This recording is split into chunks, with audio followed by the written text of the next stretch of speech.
email, and I checked like 3 different ways. Nope, not there. All right, I'm going to go ahead and start the The broadcast. the one that's on the town website for meetings, and that's the one that's making me do it on hold.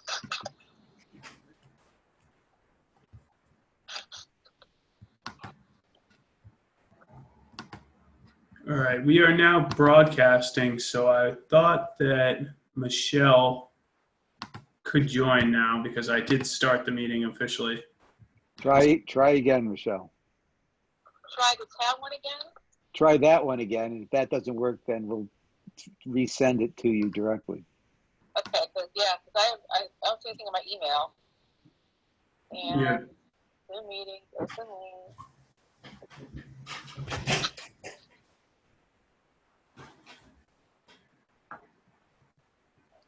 Password. The thing intermitting password, I enter the password that's on the town website.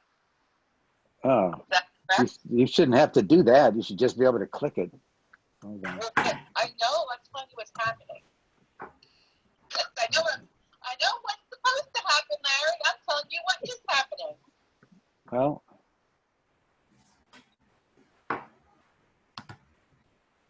All right, for the attendees, we have not started the meeting yet. We're still waiting for a quorum to arrive. All right, so I need to go back and find the password again.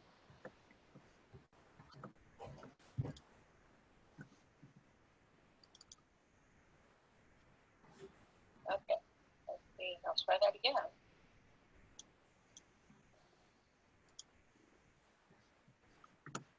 I think it's a different link, and obviously I'm not getting in with the link for a participant. That's for sure.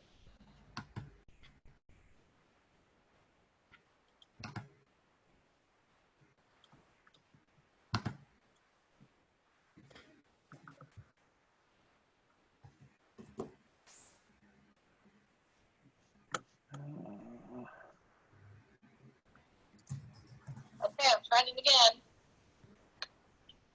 All right. I'm hanging up.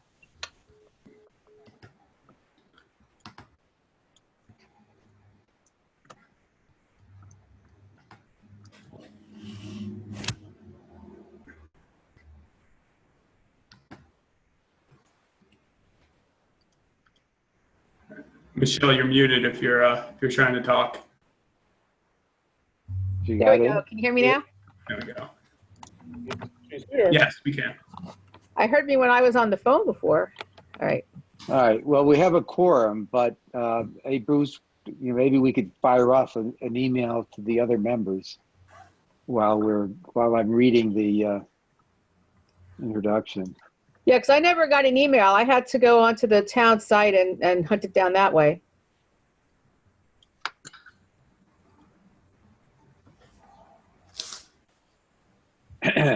All right. You are recording, correct? I am recording, yes.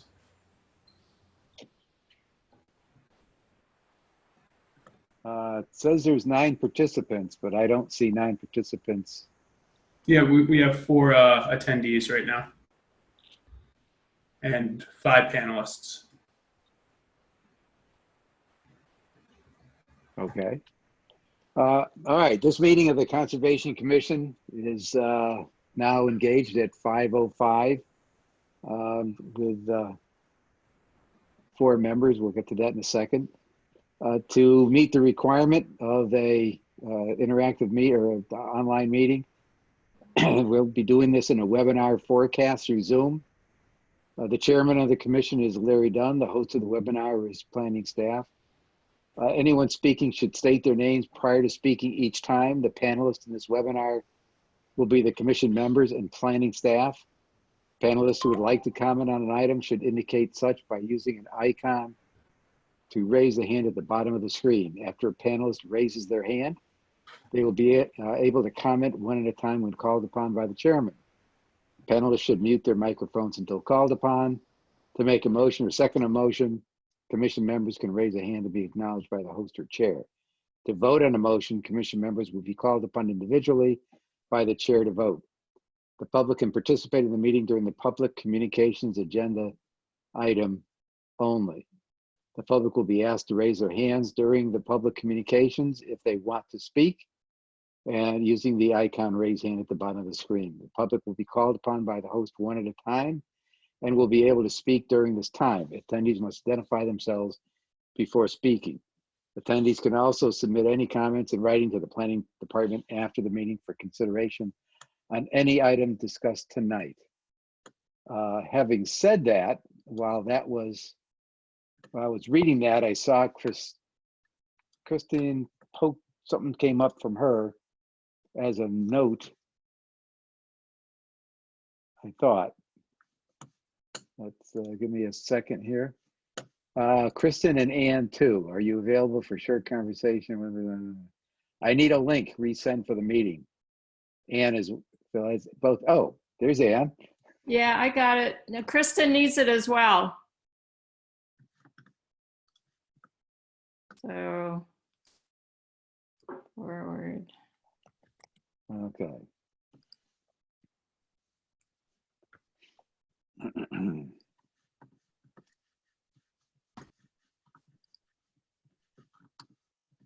Where'd my mouse go?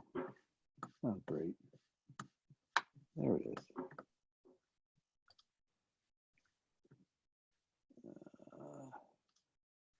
All right, let's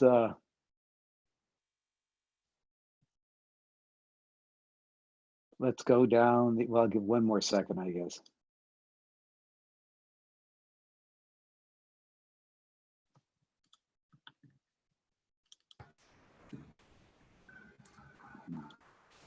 I resent the link to everyone, so. Yeah, I saw that. All right, the agenda item. First is roll call. I guess that's the part we're having trouble with. So, present is Larry Dunn.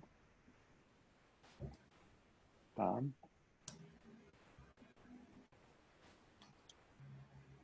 Tom, you're supposed to say you're here. Tom Olson. Ann Schmidt. Ray Rafferty. Michelle Fitzpatrick. All right, And Bruce Lofgren from Planning and Development Services. All right, the first item of business is the approval of minutes from April 6th. Bruce, I sent you a couple of corrections. I assume you got those. Yes, I did receive that. Yeah, the corrections I received from both Larry and Tom were the location was incorrect. We didn't reference the Zoom meeting. It says Town Hall Annex on there. Also, the chairman and vice chairman were incorrect. And I believe, Tom, you had one more comment too. The other item I had was on the roll call. You probably should put something that you did, that you read the preamble that's required. Yes, yeah, that's what it is. Okay. I move we accept the minutes with those corrections. Second. All in favor, would you raise your hand? Well, you got a little raise your hand thingy there, if you would. That gets captured by the Zoom technology. That looks like everyone's hand is raised. I don't know, I guess only you can see all the raised hands? Oh, yeah, if no one else can. So yes, Yeah. Everyone has their hand raised right now? Okay. Yes. Thank you. All right. Yeah, and who seconded that, just for? I did. Right. Ray did, okay. All right. Made by Tom Olson, seconded by Ray. Minutes approved with edits, and that passes unanimously. Okay, so the next item is public communications, which we don't have. Now, if the link in the town website is incorrect, that may be a reason why we don't have any public here. Well, no, we have 5 attendees, so Yeah, generally we have do raised- here. Two of them have raised hands. Are Yes. you looking at participants, Larry? Oh, attendees? Oh, I'm sorry. Yes. Attendees, I see a different set of names. I'm sorry. We do. All right.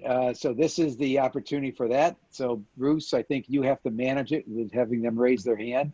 Yes. So yes, what we do here is under public communications, we ask attendees who would like to speak to raise their hand. And right now we have two attendees raising their hand. So I see Liz Raisbeck. So I'm going to promote Liz to a panelist, and she can make comments under public communications.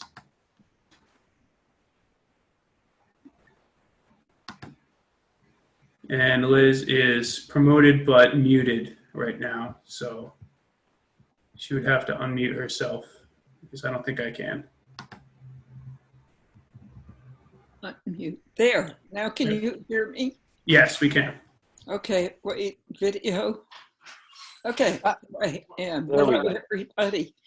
I have just a brief comment, which is that we sent pretty extensive comments to the commission on the open space plan. And at some point, Groton Conservation Advocates would very much like to have feedback on our suggestions. That's really all I have to say. All right. Thank you. We did receive them, and I know a variety of them had made comments on it. It was summarized by Tom, I think, in an update, and we'll address that when we get to the item on the conservation plan update. So thank you for your input, Liz. Someone else has their hand So up? I'm not seeing any other hands being raised from, okay, there we have one that I'm promoting to panelist.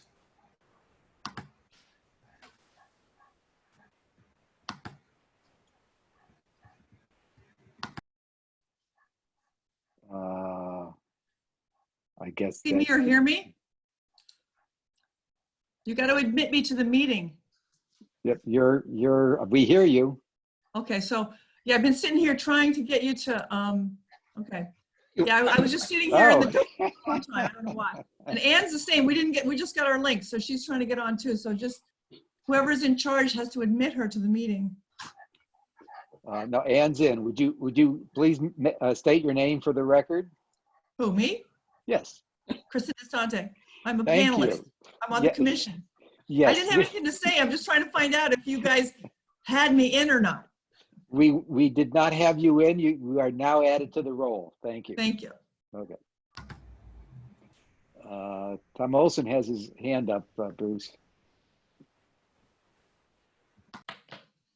Let's see. The only thing I had was that I didn't know, as you mentioned with the comments to the GCA, we reviewed them from the text team, and we put a consolidated effort together. We did give an updated, in which a lot of those comments were put into a April 27th version, which was not published here, but was distributed to the rest of the panel. So we'll be talking about that later. I just want to give you a little background that we did take a look at it in gory detail, and that we do have a consolidation from the team in regard to be able to respond to each of your paragraphs in a little bit of a summary. We'll talk about that, as Larry said, later in the agenda. All right, thank you. I see Conrad has his hand up. Yep, I'll promote Conrad in.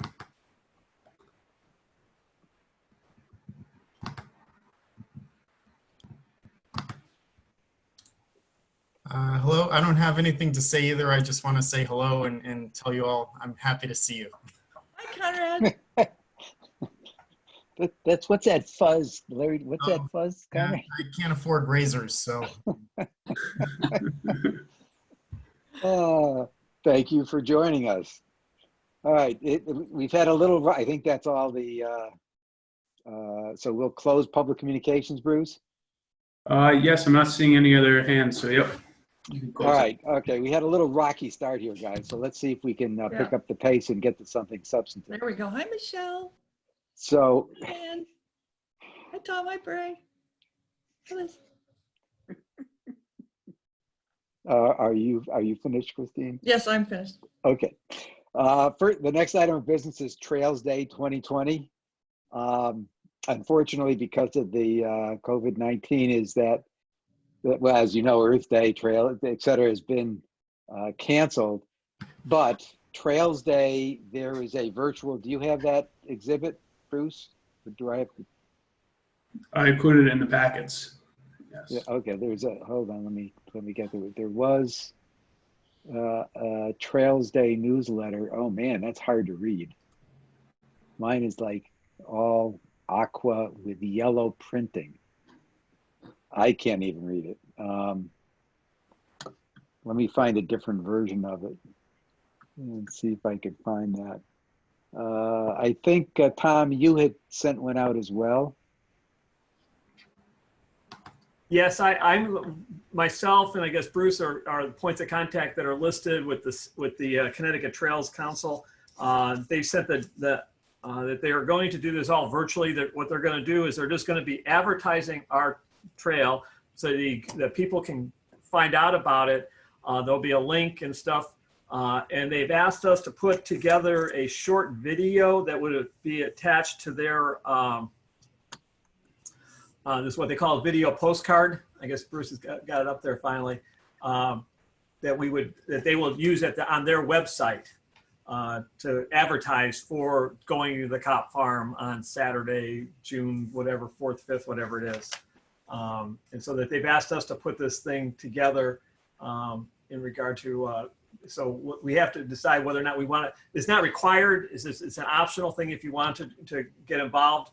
I'm not a big video producer type of person, so I didn't know if anybody else would like to get involved into that, to put a little, it would be posted on their on this Connecticut Forest and Parks website where the Trails Day thing is, to help advertise for it. But that'd be about it. That was the only thing, if somebody wanted to volunteer to go do that. It's not required, but it's an option that's available if you want to help promote getting people out to our location. But as far as on the trail day itself, I will probably still be available to go over there to answer people's questions, but we're not supposed to have any type of organized activity by the guidelines that the trails people are using this year. That's about all I had to say. I'm looking for a volunteer if somebody wants to do a video postcard. All right, Larry, done here. Is there comments or anyone volunteering to do a short video on the property? Yeah, I raised my hand. That means I have a comment. This is Michelle Fitzpatrick. I'm not volunteering to do it, but I also wanted to point out that my understanding from reading that was that it's not just on that day. They're making it not only virtual, but basically it's go whatever day you want. So actually being there that day, there may not people show up there. They want people to go there other times, not just on Trails Day, is my understanding.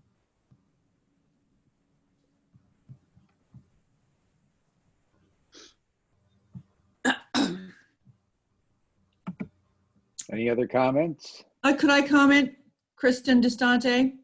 I mean, any of us could maybe attempt this on our own and see how it comes out and then maybe submit it later.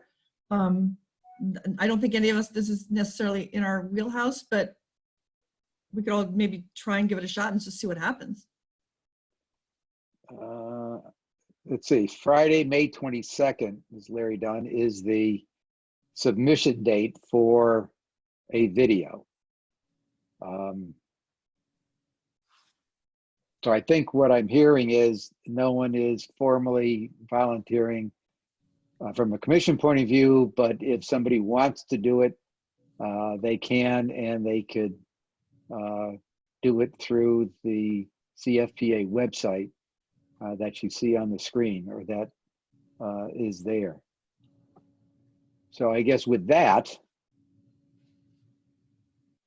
I will close out that that topic, and let me get to the next item. Would be the Pequot Woods.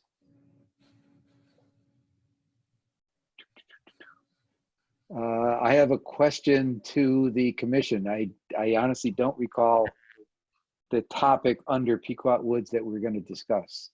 This was a request from Bray to put this on.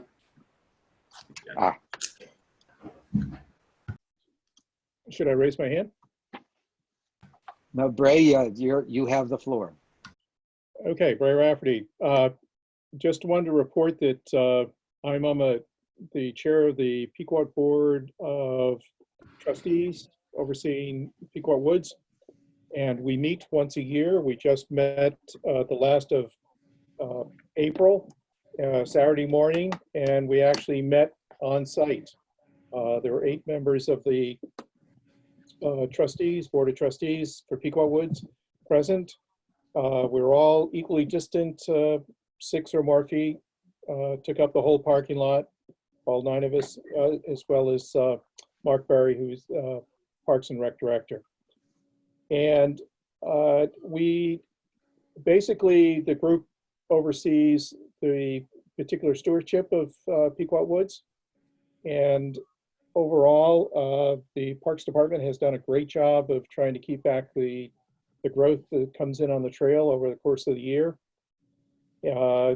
And this particular spring, lots of the members who walk the Pequot Woods regularly noted that there's been an increase in use of Pequot Woods that we're all excited about. But one day in middle of April, we had one sunny day, and I happened to drive by Pequot Woods in the middle of the day, and there were 14 cars parked out on Sandy Hollow Road. Goodness. Never was heard of, in the past. So it appears that apparently all the trails in Groton are seeing great increased use for the spring, and hopefully once the COVID-19 issue is behind us, that people remember to go out and hike in the trails. And when I've walked Pequot Woods, I've seen lots of families out there, besides couples, all different ages, a lot of folks walking dogs. The one point of concern was that last November, there was an incident that took place at Pequot Woods regarding 2 men. And it was brought to the attention of the Parks and Rec Department and then to the Board of Pequot Woods. We had a special meeting in January to discuss this incident and the types of activities, illicit activities, if you will, that apparently go on in the woods. And a lot of us knew that years ago, Pequot Woods was a favorite stop off for a certain group of people, and that it seemed to go quiet. We hadn't heard much recently. Well, apparently there was an incident that somebody saw and reported it. And so we had a meeting in January with the police department. There were 3 different police officers at this board meeting to discuss how we're going to do things going forward. And so I don't know that there's this type of activity going on other open space properties the town owns that has active trail systems in them. They have other issues on theirs, like the cop property, the dog park. They have problems with break-ins on the cars, grab and smash. But Pequot Woods, though, is a more quiet place, and apparently this type of activity that goes on seems to be a destination for them. So going forward, that the police have been involved trying to do some more on-site undercover work and so forth, and trying to get ahead of this and just steer it clear. So this is something that didn't want to have to deal with, but just bringing it forward to say there's a whole variety of uses for open space, which is not in our plan, and I hope this part is not. But just wanted to mention that this is something that Pequot Woods, the board anyways, is dealing with at the current time. Anybody have any questions? This is Larry Dunn. I have a comment. I think a few weeks ago, I sent a memo to Mark, et cetera, on what I call trail etiquette It seems this is something different because I didn't mention any illicit activities in it. But it strikes me that with the increase in trail use, and I would agree with Bray, is what I've seen is a lot more family units out there versus it used to be just single hikers, maybe two and a biker. That, you know, should we, and maybe we can ask Conrad since he's on the call, add, you know, an information bulletin to the Groton website that says what's the process procedure if in fact you see something that you think is improper or illegal occurring.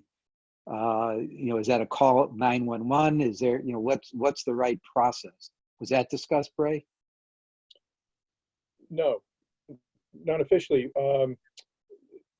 In this case, because the Parks and Rec is involved, Mark Berry was notified. Also, there went into the Groton Facebook page, I believe, and there was conversations that I have not, but conversations going back and forth, and so that alerted one of the Pequot board members who goes to that Groton Facebook page, saw the comments, and then brought it to the Parks and Rec department. But there is no protocol, management protocol, if you will, at this point, other than if you see something, report it, and if you're going to report it, you report it to the police department. This is Larry Dunn again. Conrad, you know, since you are here as a participant, as a town councilman, I'd like to call on you to see if there's any recommendations or a follow-up, because I think it's important for us to protect our parks and trails, especially with the increased usage we're seeing. And the fact that, you know, one of the things I'm seeing now that I've not seen in the past is kids. I mean, typically, it's, I think Bray, you could weigh in on this, it's overwhelmingly adults, very few kids. Now I'm seeing a lot of kids with their family out there, which raises the concern for other types of activity. Ray, again, just a footnote to what Larry is saying. One of the things the Board of Trustees for Pequot Woods is hoping is that with high level of activity of hikers, if you will, visitors to the different wood property, that's going to curtail any illicit activity, because there's so many faces out there now.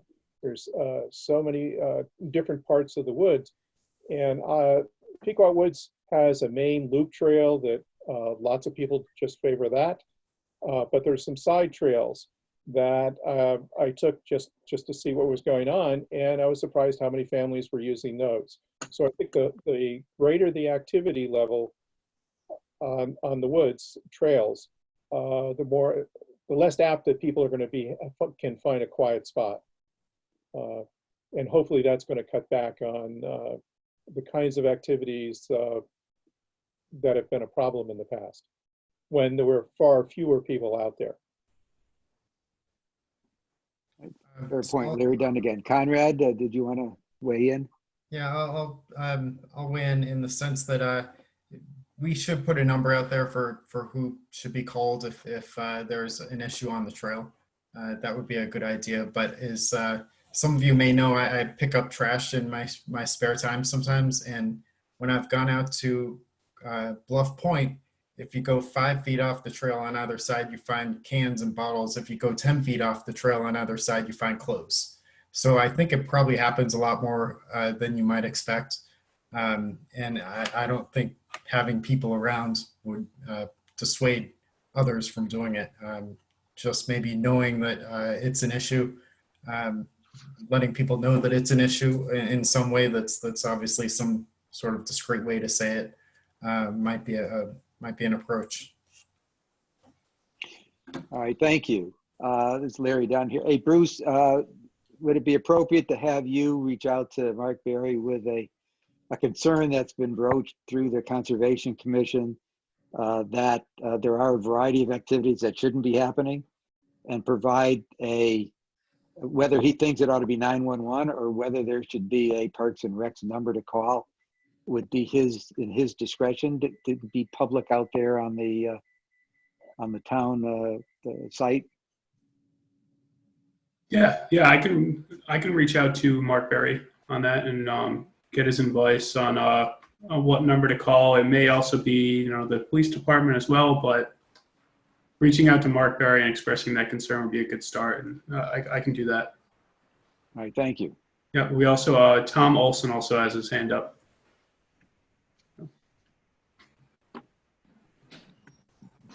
Yeah, the reason I brought that up is if I'd like to share a map. I don't know if I can share here, because I have a question for Bray relative to the sharing. That I don't know if it shows up on your screen here, but on the Pequot Woods. Oh wait, let me get that. See if it shares here. The area that I would like to talk to you about, you got the normal Pequot Woods, the green part, which is what was originally deeded to in cause of the Board of Trustees here. But since then, there's been a number of other land that abuts the original Pequot Woods. And the question I had was, does the trustees and working with Parks and Rec acknowledge the expanded size of the park and what it's doing today as far as on your oversight roles? Yes. Okay. Right here. The purple area on the sides of the Pequot Woods, where your arrow is. Yeah. Those were open space subdivision add-ons in when the developments next to them went in. And the purple area, the larger of the two, is called Stanton Farms, because the development that took place of the houses, the developer, when he built the houses, needed to come up with an open space project, open space land to donate to the town to move ahead with their project. Within, on the Stanton Farms property, open space, it says in the deed that it's open space, but it's therefore, as far as the town's concerned, protected. There's two sides of the issue about whether or not Stanton Farms is actually included in Pequot Woods. Most references to Pequot Woods include Stanton's Farm without mentioning it, because the trail system runs right through it. I've asked in the planning department about including Stanton Farms as sort of the overall Pequot Woods package, because it's so connected to Pequot Woods itself. And the answer was no. No explanation, but just no. It gets left the way it is. Thank you very much for bringing it up. Have a good day. So that is a question, in the future. Pequot Woods itself began as 42 acres, and there's additional properties to the south of the initial seed property that have been acquired over the years, including a landlocked one that was foreclosed on. So Pequot Woods is actually a collection of multiple properties to make it what it is today. And I always felt that Stanton Farms should be included in Pequot Woods as Pequot Woods. But according to the records, Stanton Farms stands alone as an open space, and it happens to be right next to Pequot Woods. So that's where it stands today. Thanks for the background information. I appreciate it. You're welcome. All right, any other comments on the Pequot Woods agenda item? All right, we'll go on to the next one, which is the 2020 objectives. Let me find those here and do a sharing. So let's see. Okay, that should have popped up, and hopefully that's readable. And okay, When we started this a while ago, we had a lot of stuff in it, and several things are happening. Either something drops off, or what I'm saying, promote it to the major agenda. So I've kind of skinnied this down to things that haven't been promoted yet. So it's worthy of a quick discussion. And if we're going to take it to a full bail agenda item, we'll go forward on that. Is there any number here for you to call back? Hey, Bruce, could you mute who's ever talking? All right, so on the first topic was, one of the things was to improve our collaboration with the adjoining, or I guess the encompassed municipalities, as well as the conservation groups. So I think I'm going to go around the table on each of the members to see where we're at. I think we've made progress. So I think that's going pretty well, and we'll get to it even more when we get to the conservation plan that we're going to talk about in a little bit. So I'm going to go through this real quick. On the city of Groton, we had Michelle and Tom. Any comments, updates on interactions with the city? This is Michelle. I don't have an update. I have not been in contact or heard anything from the city. I haven't any reason to contact them either, because I told them we would just be sending our thing out sometime in May or June in regard to their comments on the plan. As far as on Groton Long Point, I have been in contact with them. In doing a bunch of the mapping areas, I have found that what's being utilized by the CLCC Last Green Valley mapping effort through Harvard University had errors in regard to what was being reported as protected lands for the Groton Long Point Association. So I highlighted those to my point of contact, Mark White at the Conservation Commission down there, and he has gotten that, submitted the necessary paperwork to get the corrections made into that master database that's being developed right now. So that was the only thing that I've done in the last month. All right, thank you, Larry Dunnigan. Is there a way of getting that identification in Michelle, because we're tracking the inventory, and one of them? I will. It's a website, okay. And I think that they made errors when they were submitting the data, because he's quoting back the town of Groton information to the people that are doing this. They're tracking for us. So I think that an error was made in the transmission up to them. Okay. The stuff that we have is what he's referencing is the town of Groton. Is it correct? Okay. All right. So you have the best data right now. All right. Fair enough. Just wanted to make sure we're close. Yeah, that's fine. Good question. Okay. All right. Groton Conservation Advocates. Christine? Okay, it's Kristen. I think that we have an excellent communication with Groton Conservation Advocates. I'm in touch with them a lot. We actually, Eugenia, Liz, and I hiked Pequot Woods the other day, maybe a week ago or so. And I think there's just, as everyone is probably aware, they've had a lot of input into the plan that we're working on. And I think they're very much in the loop. Thank you. In terms of GOSA, I've had a lot of communications with through Joan Smith mainly.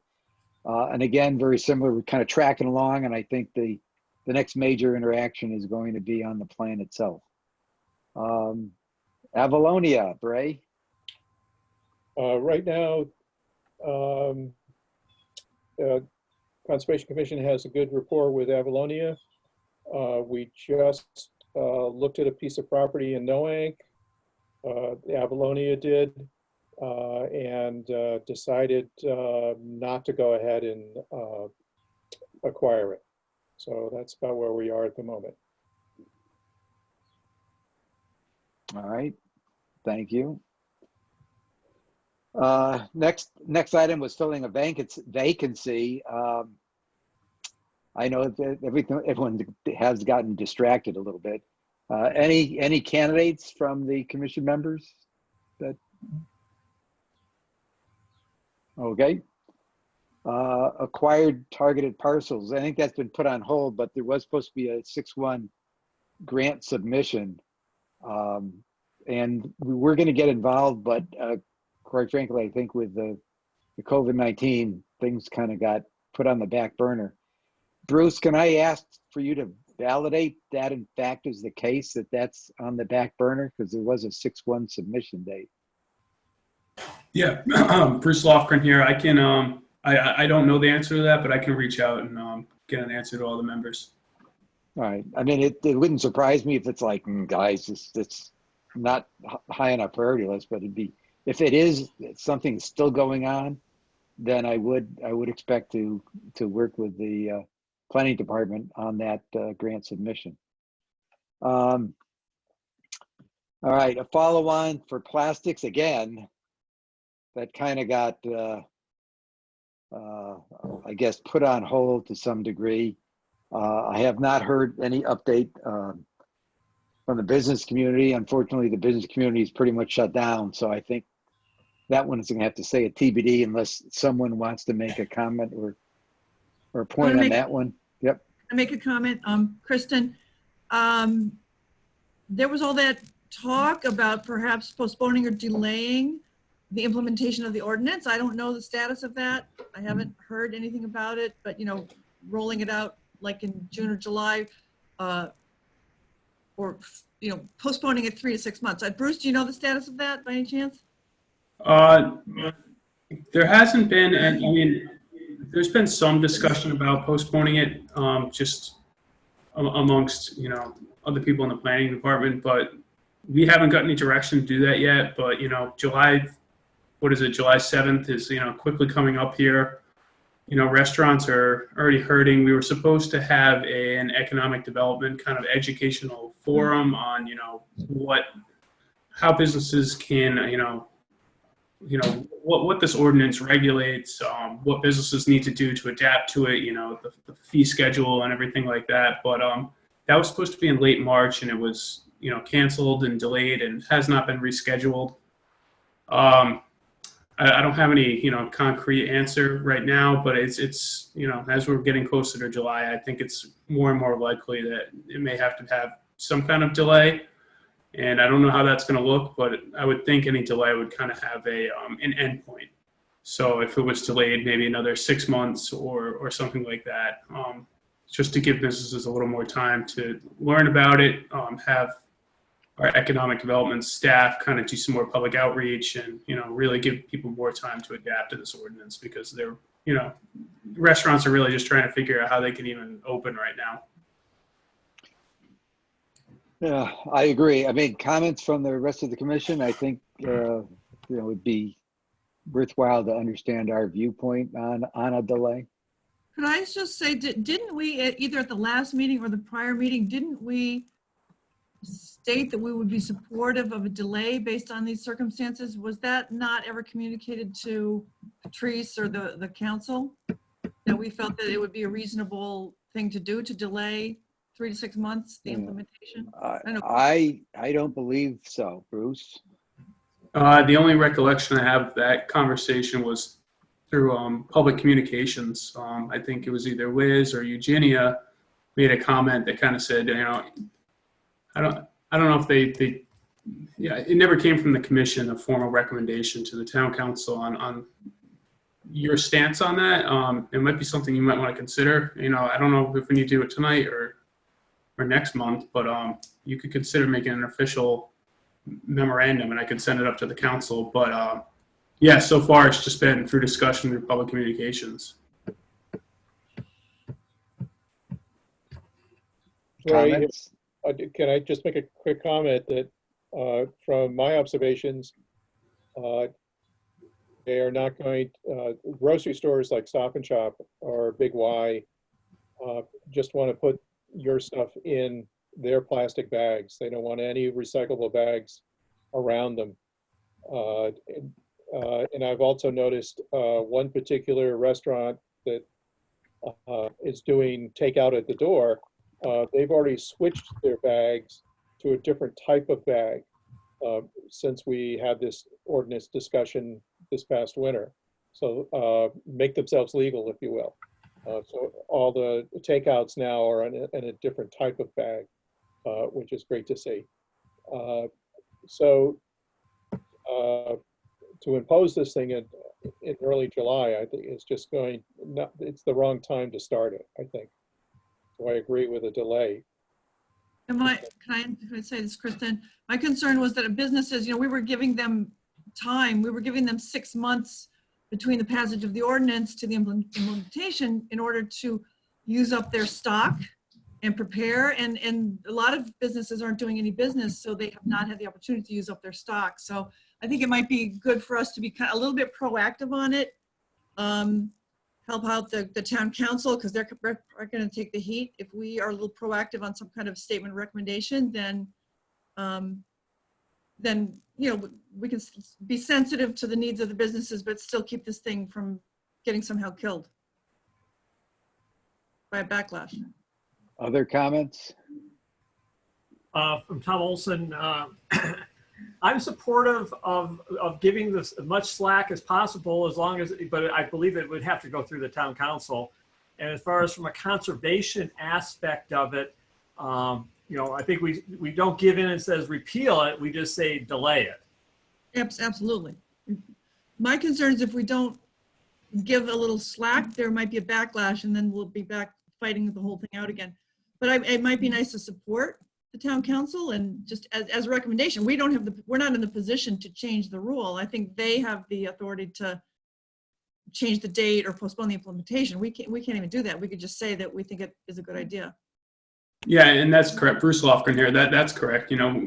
Our department, the Conservation Commission, we don't have the authority to postpone this, extend this, modify the ordinance at all. We can make recommendations to the town council, but it's going to be their decision. How they want to go ahead with that. But I think a memorandum from you guys tonight or next meeting would be helpful. To kind of start the conversation going at a high level at the council. All right. I think there's a sense that says we want to be proactive, that we want to ensure that we don't throw the baby out with the bathwater here, and recommend a delay rather than a retraction of it. I'll entertain a motion on the topic. Hey, Larry, this hand thing only works if you actually call people that raise their hands. I've had my hand raised, and I didn't see it. Well, you gotta look. I was looking. Michelle. Michelle. This is Michelle. Before you even, I have something else to say before you ask for the motion. And I guess, my point that I wanted to say is that maybe we could say something like, and I guess this could be discussion, but rather than saying maybe either 3 to 6 months after the businesses are reopened for full business or something like that. So give them that same time window from the time they can actually start using their inventory again. Yeah. I would make a motion that we send a memorandum to the town council recommending a delay. I'll make a motion.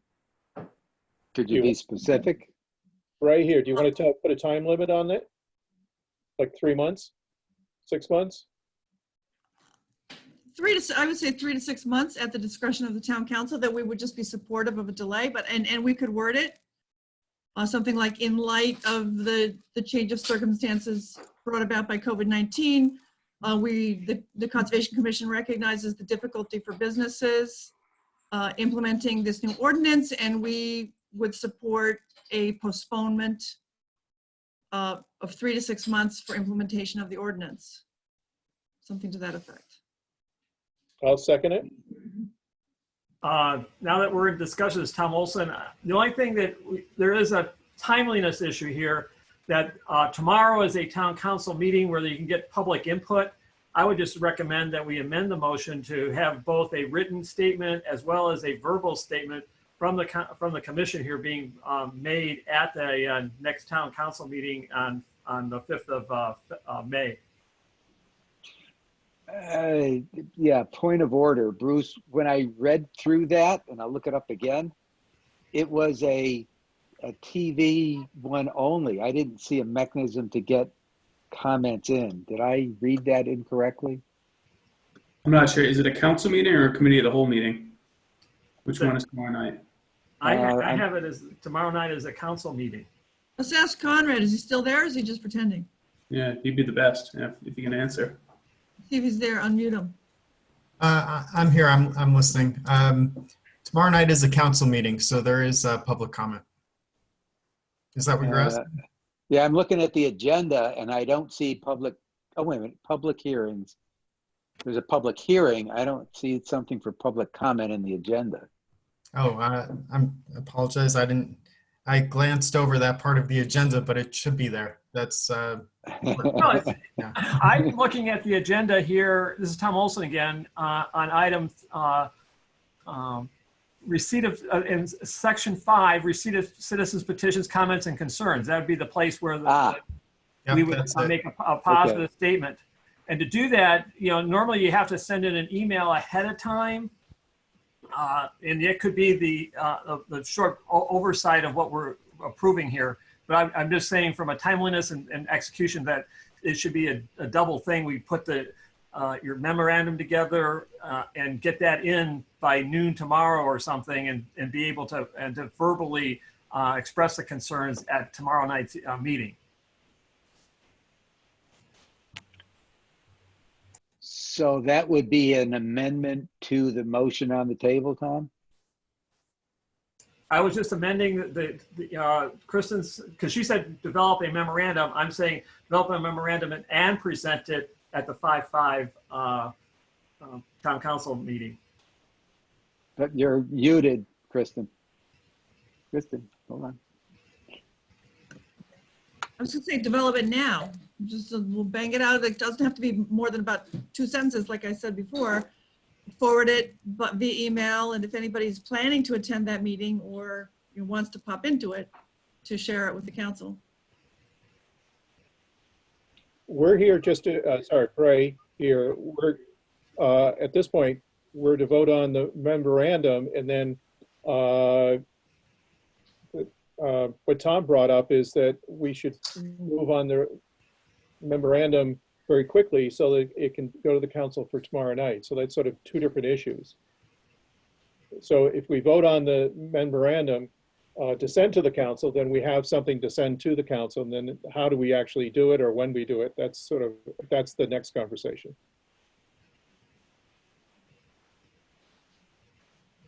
So do we want to vote on the memorandum at this point?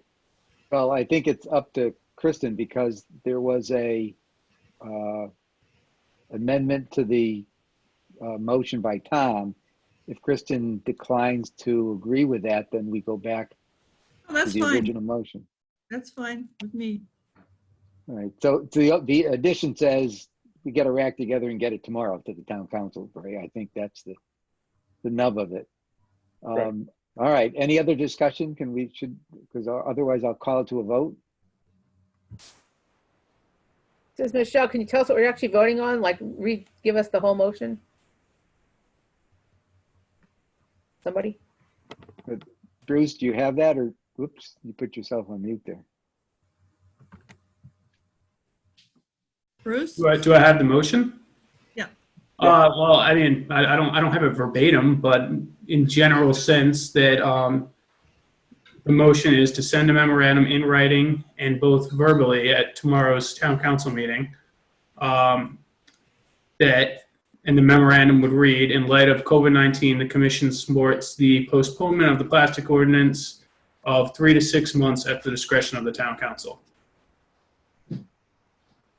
And then whoever writes it, myself or Larry, we can add in some more language, saying, in light of COVID-19 and to ease the burden on businesses. And if we want to add some of that language, we can, but that was through discussion.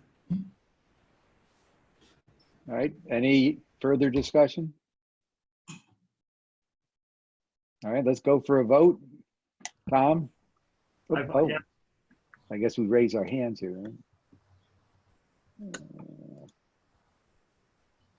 I'm seeing Tom's hand, Bray's hand, Michelle Fitzpatrick's hand, Ann's hand. I'm looking for the place to raise my hand, but it's not showing up on my screen right now. You Yeah, can- Go, you can say open aye. up participants, Kristen. What? Open Okay. up the participants thing. All right, let's see. Okay, there we go. Nope, there's no hand. Let's see. It's on the lower, at the bottom of the column. Oh, there we go.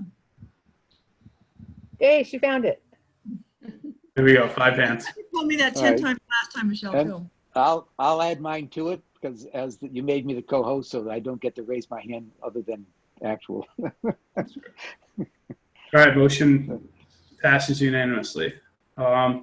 So Larry, who wants to write that up? Do you want to write that up and send it to me, and I'll send it Yeah, over? why don't you and I touch base tomorrow morning, and I'll take a stab at it, and we can hammer it out between us, and then get it both places, both as a memo and as an input to tomorrow's town council meeting.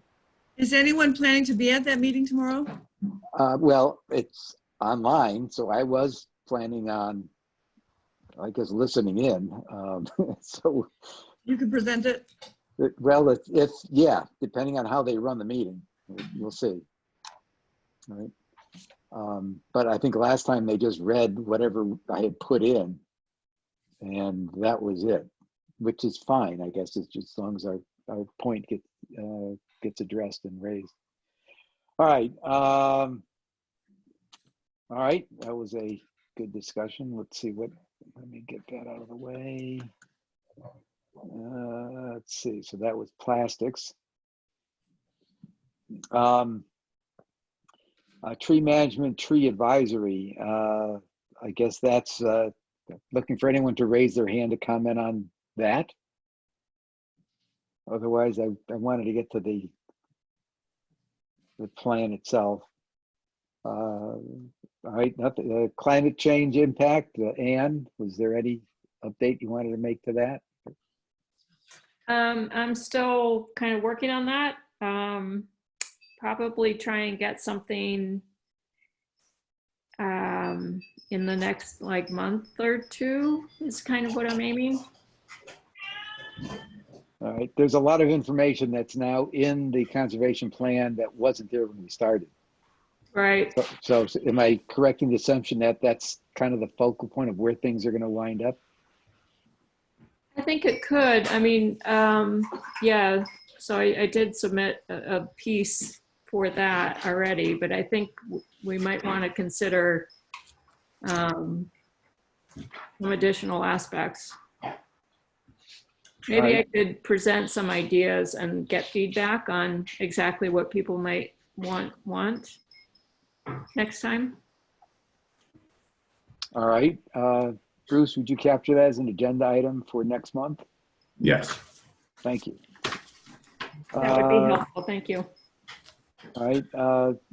Going down on a sustainable one that, again, other than Knowing Gardens, which I'll talk to as another agenda item, that one's kind of put on hold for the moment. Pollinator pathways. So, Christine, any comments on that? Nothing going on with that right now. We're all right. locked down. There's no communication. All right. Stewardship. Bray, there's a major change in the plan. I would suggest we defer it until that discussion because it's a major new section in the conservation plan on stewardship. So that might certainly would kind of relate to this topic as well. I agree. Okay, I think the rest of them we've kind of talked about. So let me get that because I want to kind of move down to the major topic here. Next agenda item is the Knowing School site. I did provide, I think I discussed this last time, I did provide input to the staff. That's basically what they told me is not a high priority right now. So it's in to the rest of the staff. I guess you can consider that I've been seconded to the staff to support that position. And it's waiting to get finalized and submitted to the town council. So I won't provide any more comments on that at this point. On the Sealy School, my comments was I did have some discussions with several of the neighbors that had complained about Sealy School. I guess on one, and I won't name names, one of them, their data was wrong. And so it gets down to that the big issue I think is remaining is parking and how cars get into and out of the plan. There wasn't a lot of other issues that I saw on that. So that one's kind of chugging along, and there's a number of checkpoints. And I had asked Bruce, what what's the next checkpoint on the Sealy School and the Mystic School projects, if we know of any? Bruce Lofgren here. On Sealy School, it's going to go to so a conceptual plan is going to go to the town council, and I don't know the timeline on that, but I'm thinking in the next 3 months. So they're going to approve or review a conceptual plan on the site. It's going to need an inland wetlands permit eventually. It's also going to need site plan review from the Planning and Zoning Commission. So there's kind of 3 steps to that one. It's not as involved as the Mystic Education Center. Sealy School, that site already has the zoning in place for multifamily. So it's not, as opposed to the Mystic Education Center, where the zoning is R80 right now, so it needs to, an entire new regulation needs to be written, a zone needs to be placed on the site, and then there's going to be a series of regulatory approvals after that. So for the Sealy School, it's town council conceptual plan coming up 3 to 6 months, which there are going to be some aspects of trails and connections like that maybe the Conservation Commission would be interested in, and provide some input to that. But the plan, the conceptual plan that the town council ultimately approves, is going to be 80-90% what the site plan is probably going to look like. At the site plan level, you get down to drainage, really all the fine details, landscaping, buffers, traffic studies, and things like that. So that's really where the nitty gritty is going to be. So the commission's welcome to comment on both of those. Neither are formally submitted yet, so I wouldn't say it's the time to really ramp up and submit your finalized comments yet. But yeah, those are 2 opportunities too on that one. I think that was our point, to keep it on the agenda so that at the right time we could weigh in and provide whatever recommendations on those two projects. All right. Larry, Tom Olson here. I raised my hand. Just a comment on the zoning issue. I'm going to share my screen again here because of bringing up the zoning map that Bruce has talked to in regard to the school over here and everything. Because that's what he was talking about, this RU80, and this is the river park that the town already owns, but none of this has got any CG or GC or GR indications like we have other parts of the town here. And I think that's one of the things that we should be advocating for when that zoning thing comes up, and be prepared to set our recommendation almost in regard to what's going to be, what that zoning is going to look like, to be able to have better support for it in the long term relative to because that split of 30, they're supposed to take this the overall property here and cut it in half. Half going to be for the development, and the other half is supposed to be, maintained by the property of the state, and how that's going to get zoned. I think we should just be consistent with that and ensure that that's going to happen. All right. And Bruce here again, just in case anyone didn't look at their emails today or didn't understand what I sent, I know at the last meeting, the commission requested to see that line for the Mystic Education Center property, where DEP will control and where the developer will control. And I sent that map out. So that line's been in place now for about 10 years. I finally was able to find the map So you guys can review that and, see, where it's going to be the open space and where it's going to be the developed portion of it.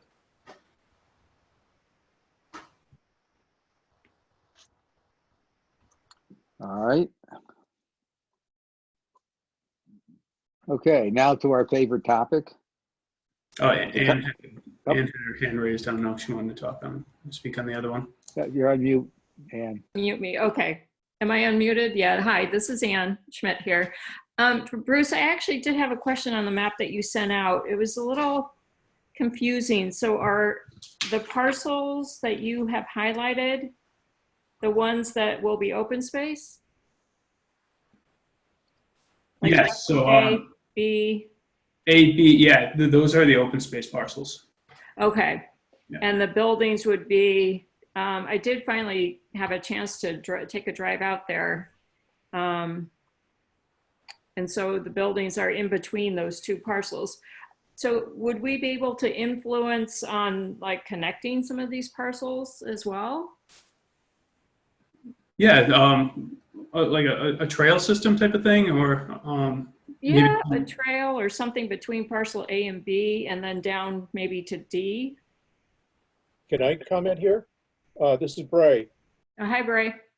When the Conservation Commission was talking with DEP and the town planner at the time, not the town planner, but the town manager, who went to bat for us to get a trail system because we had the Mystic Community Center property on River Road sitting there all by itself, and the Conservation Commission made several walks as a commission from underneath 95 where the boat launch is, going up through the Oral School property along River Road and coming out into the Mystic Communities. I call it that because that's what it originally was. Mystic Community Center property out that way, or reverse the trail if you wish.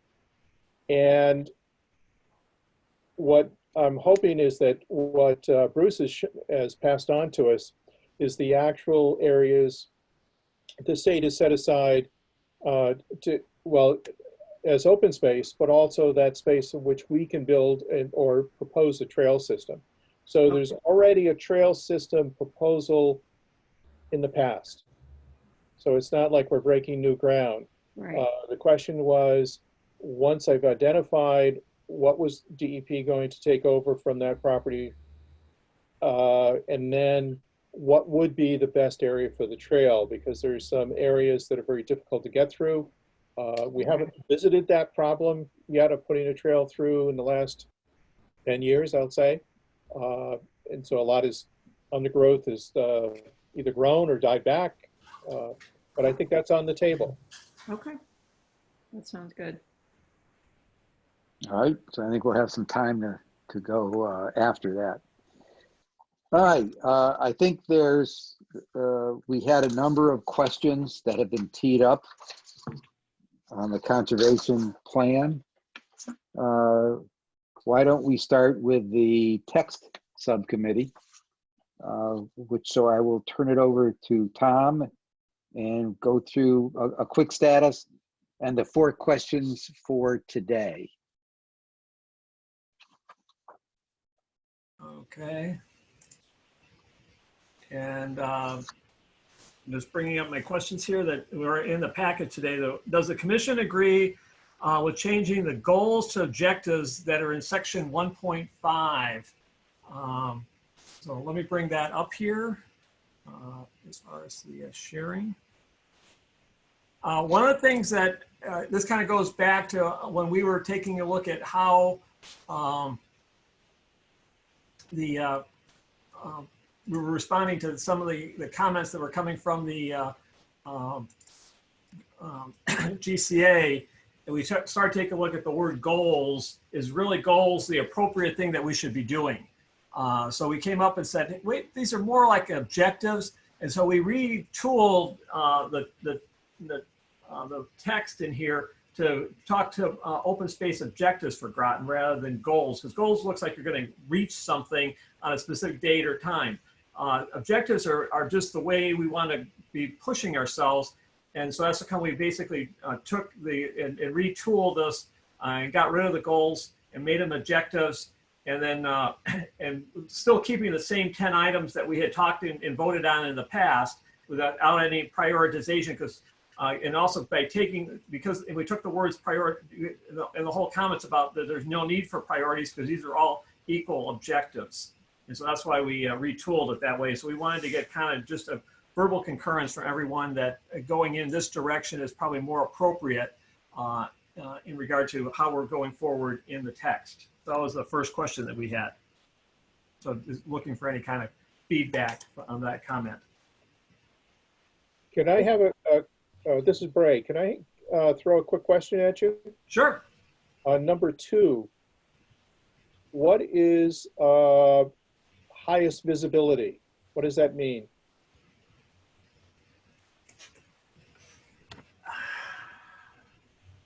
And do we need it? Generally speaking, the way as this has developed itself, highest visibility are areas of the town where we see a lot of traffic per se relative to of interest from the residents and usage of property or taking a look at it relative to visibility. That was the intent of what we were saying here. I have, as far as from the text committee, we're willing to back off, I think, on the word highest visibility. It was just a term of art that we used at that time, taking it from looking at other aspects of what of this overall objective is for protecting of natural areas. It was explained to me by a planner the importance that as you drive through a town and you see a lot of trees next to you, and then you have what they call perceived open space.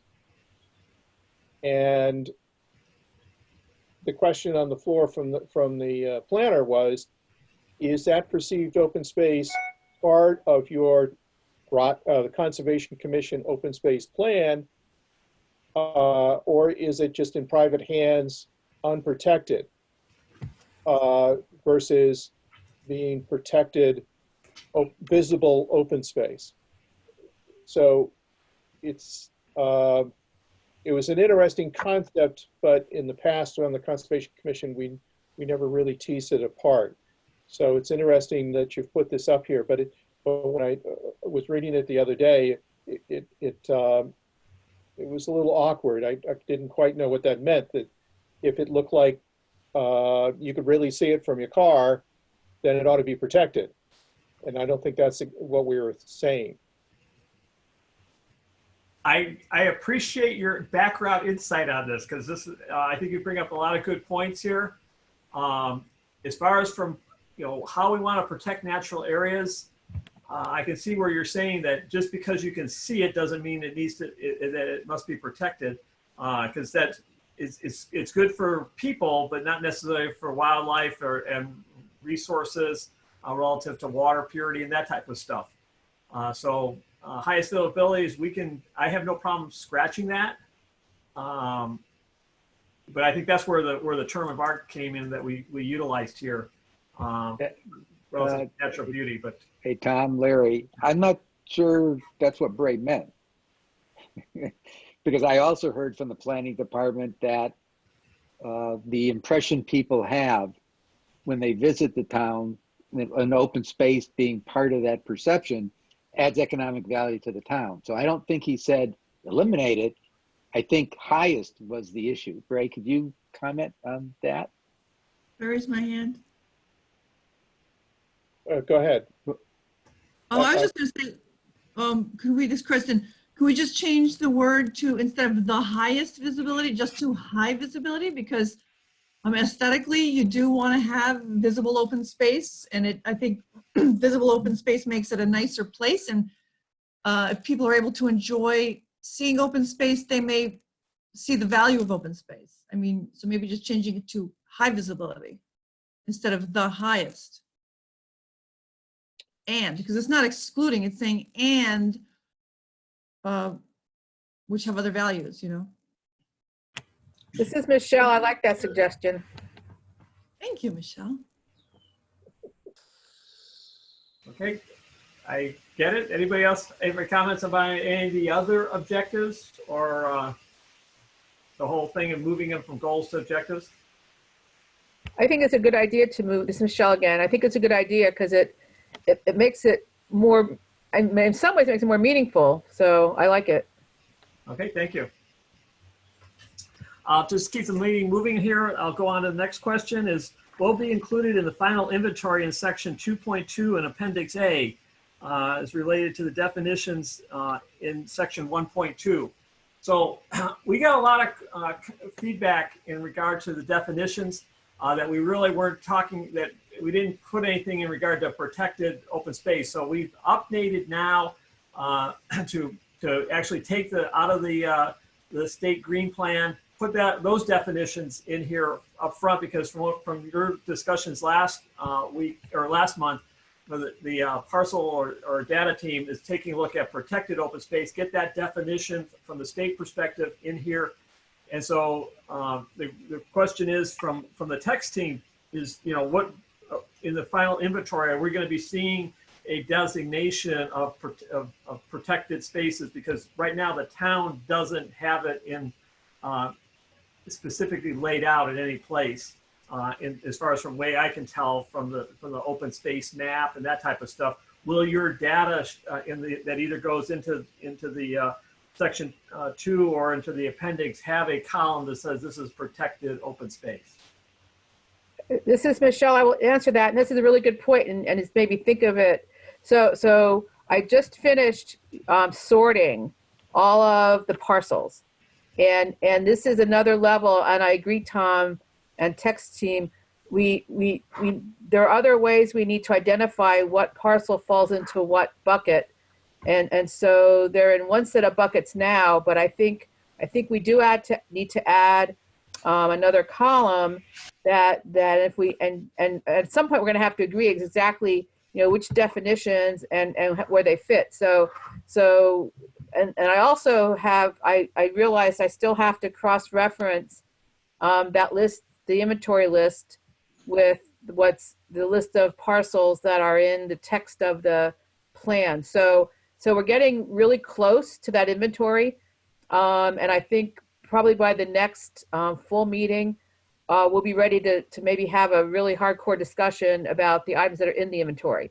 So I will, and the parcel committee will meet again before then, but I'll definitely plan on having, by a week ahead of the next meeting, something to put into the agenda that has that inventory list that we can then discuss. And again, well, obviously, Larry and Bray, you guys have to agree from a parcel subcommittee this is what we want to do. But basically, I think we're really ready to have that. We will be ready to have that discussion after another level of tweaking on the inventory list. Okay, sounds like this is coming along, and you're on track for the June meeting to have that data, or if not sooner. So we'll be standing by for it. Yeah, I mean, I had a similar question from the parcel subcommittee. This is what's in the POCD, right? Right. And what you just said, it's kind of related.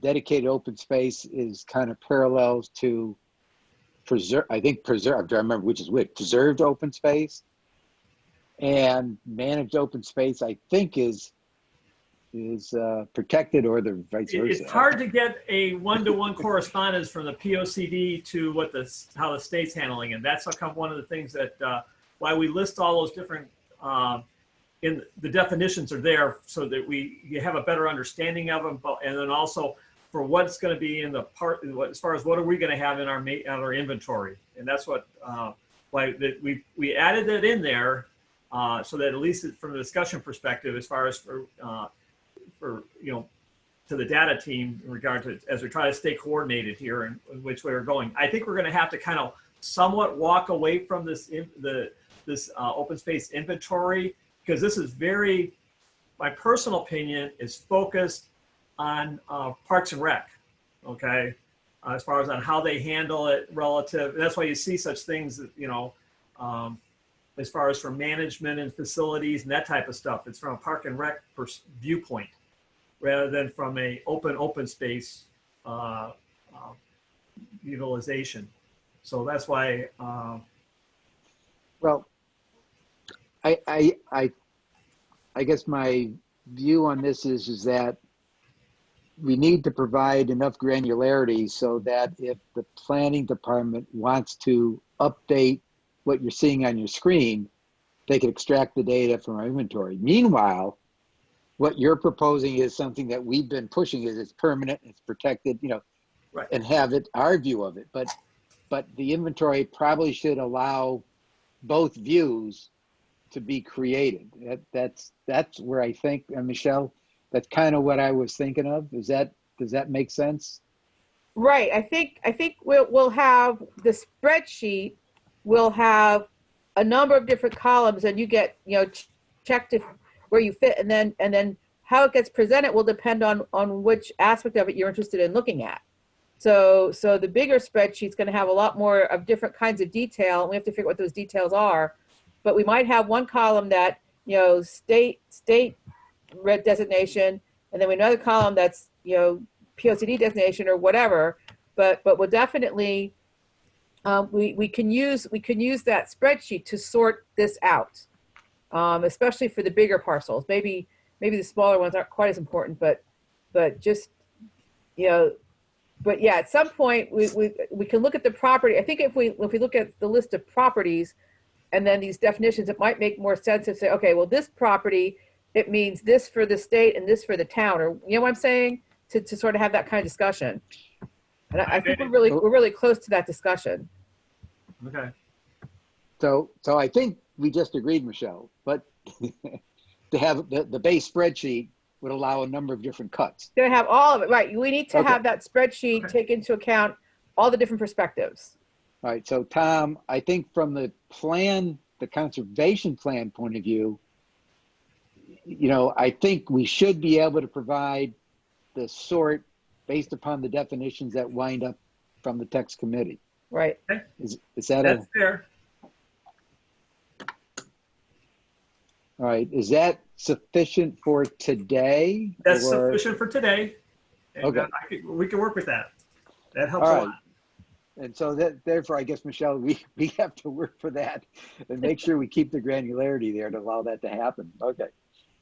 Well, well, go ahead. So are we? Is the text committee done then? Are we on the parcel subcommittee? Or are we done Not talking yet. all together? He's got two more questions. I Okay. think. Okay. Let me bring my screen back up here. And I'm going to share my screen to bring this back up. Because on appendix, oops. Stop sharing. I want to, I got to get my thing up here. And I want to share this so I get to the right spot. And share this. And then, God, why is it not going there? I know it's doing all kinds of There funny it things, goes. though. They finally painted. Okay, good. Okay, the thing that we're trying to get here is on Appendix F was the desirable. The question is, should Appendix F include very specific parcels, or should this be more generic? The original list that I was given by Bruce, which was submitted as part of the background information for the POCD and the map where the potential desirable areas are. This is the list from it. I have subsequently taken names of individual parcels off and tried to genericize this more so, just to talk about Thomas Road, Military Highway, since we already have the maps have been out there for years. So if people wanted to go figure out, it's nothing new. So, and I assume anything else that would be, and I just want to basically get concurrence from everybody that going down this more generic size things, if anything, if we do updates to the Appendix F, that would be appropriate. So I just wanted to make sure that we're, you know, talking about things in a generic manner as this would be adequate for just type of descriptions and stuff that would be in this parcels. And also, is the parcel commission team or the data team identifying anything additionally to the POCD? Because I basically said that we've got, you know, the POCD part, but I've kind of left it open for a part F.2 that would be for additional parcels that we would be identifying. I assume you guys are still working on that. Is that correct? Or are we going to be just deleting things from this list or changing them? I didn't know where you guys are going on this, but those are the questions that I had for any comments. Yeah, this is Michelle. I like that you genericized it because I think that's important. And yes, we do have that whole list of priorities, the ones that we came up with as a group that are for the green belts. So that whole, there's going to be a whole nother, but it might be mostly, you know, 1 or 2 paragraphs. One is green belt connections, and you know, and then describing why we chose, you know, those types of properties that are the greenbelt connectors. So and there are some that aren't on this list. Right. Okay. So there should be a second, their F2, that's the properties identified by the Conservation Commission. Okay. Great. Kristen? I have my hand up. So, yeah, I think early on in this process, we were pretty clear that we didn't want to have very much detail at all because of specific parcels could then suddenly go up in value in terms of acquisition cost. If people are suddenly aware that, oh boy, the town really want my piece of land, so I'm going to raise the price when I go to sell it. So I think we were deliberately trying to keep it a little vague, right? That's the understanding is correct, Kristen, from the team. So. Other comments? Okay, not hearing anything. I'll move on Well, to. I have one. I was waiting. I was Okay. going to be last. Okay. Okay. So my comment is I think we're circling around 3 types of parcel definitions. One is what you've got, which is historically from the POCD, there was stuff that was already identified, right? And so you made that a little bit generic, but it's no new data, assuming we all still agree with what's in there, right? So that's one category. A second category are those town properties that we don't know is that we think should be permanently protected, and we have to investigate if they are or aren't. I think those can be specific. The third category is what Michelle was saying. There's some new stuff, whether it's completing the green belt, and that's what we've talked for a long time about, not being specific, but kind of somehow in your blob chart on your green belt. Right, the pink areas. Page, yeah, kind of whatever that color was. So I think we have kind of those 3 categories. Now, does that kind of close with what you've been thinking? I like that I was only thinking of the 2, but I like that you are now looking at the town properties to protect. And so I had not thought about it in that protection, but I will make sure that we do put that in here as an F2 and F3. Okay, and it may be we don't know yet because we have to investigate. We can't investigate because we can't get into the building to look at the records. That's fine. We'll have but it'll be a list that'll be available, and that'll be a product coming out of from the team. Yep. Okay. Good. Appreciate that. And moving on to the last question, does the commission agree with the proposal in section 6.4 relative to a stewardship plan? One of the things based on a lot of the comments are in regard to how we're handling property and stuff. And so what we took a look at and said, hey, we really need to almost have 2 volumes here to the plan. One is how to go evaluate and acquire and protect. Another section was there are properties that belong to the town that are not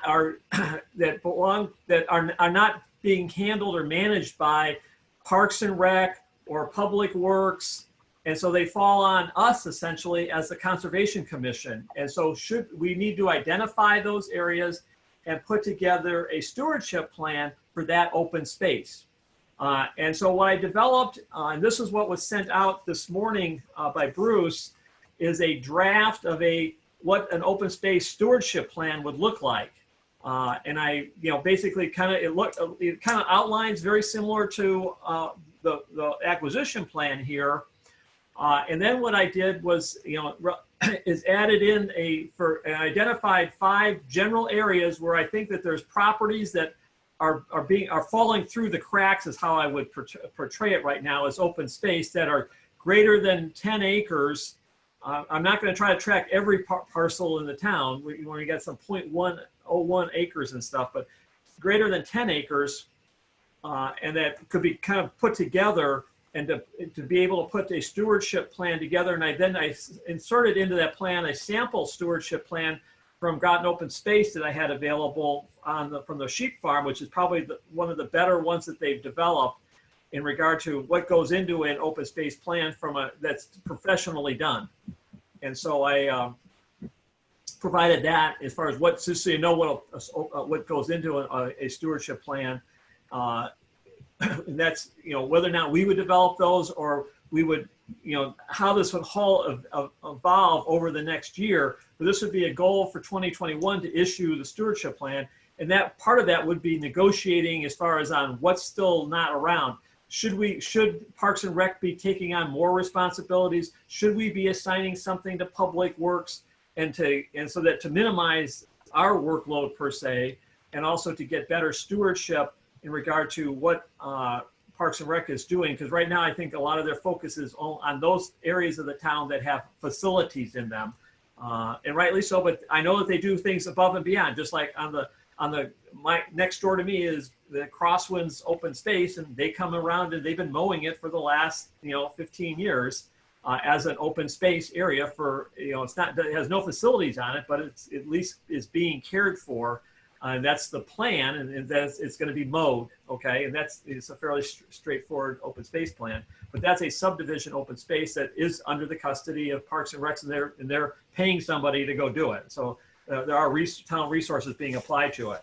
And so I basically took the master list of all the town properties, made a cutoff and said, hey, these are the areas that make the cuts and stuff in regard to what's left over that I'm aware of. And that's how I developed, at least taking a look at, there is something out there that we probably need to go adjudicate in the future relative to either putting a stewardship plan together and then what level of dedication that we want to put into that effort. So I just wanted to let people, do you agree with this, or should we not get involved into this? So that's the question of the night.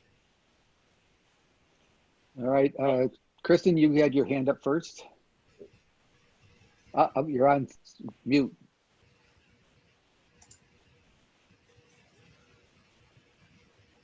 I did not have my hand up.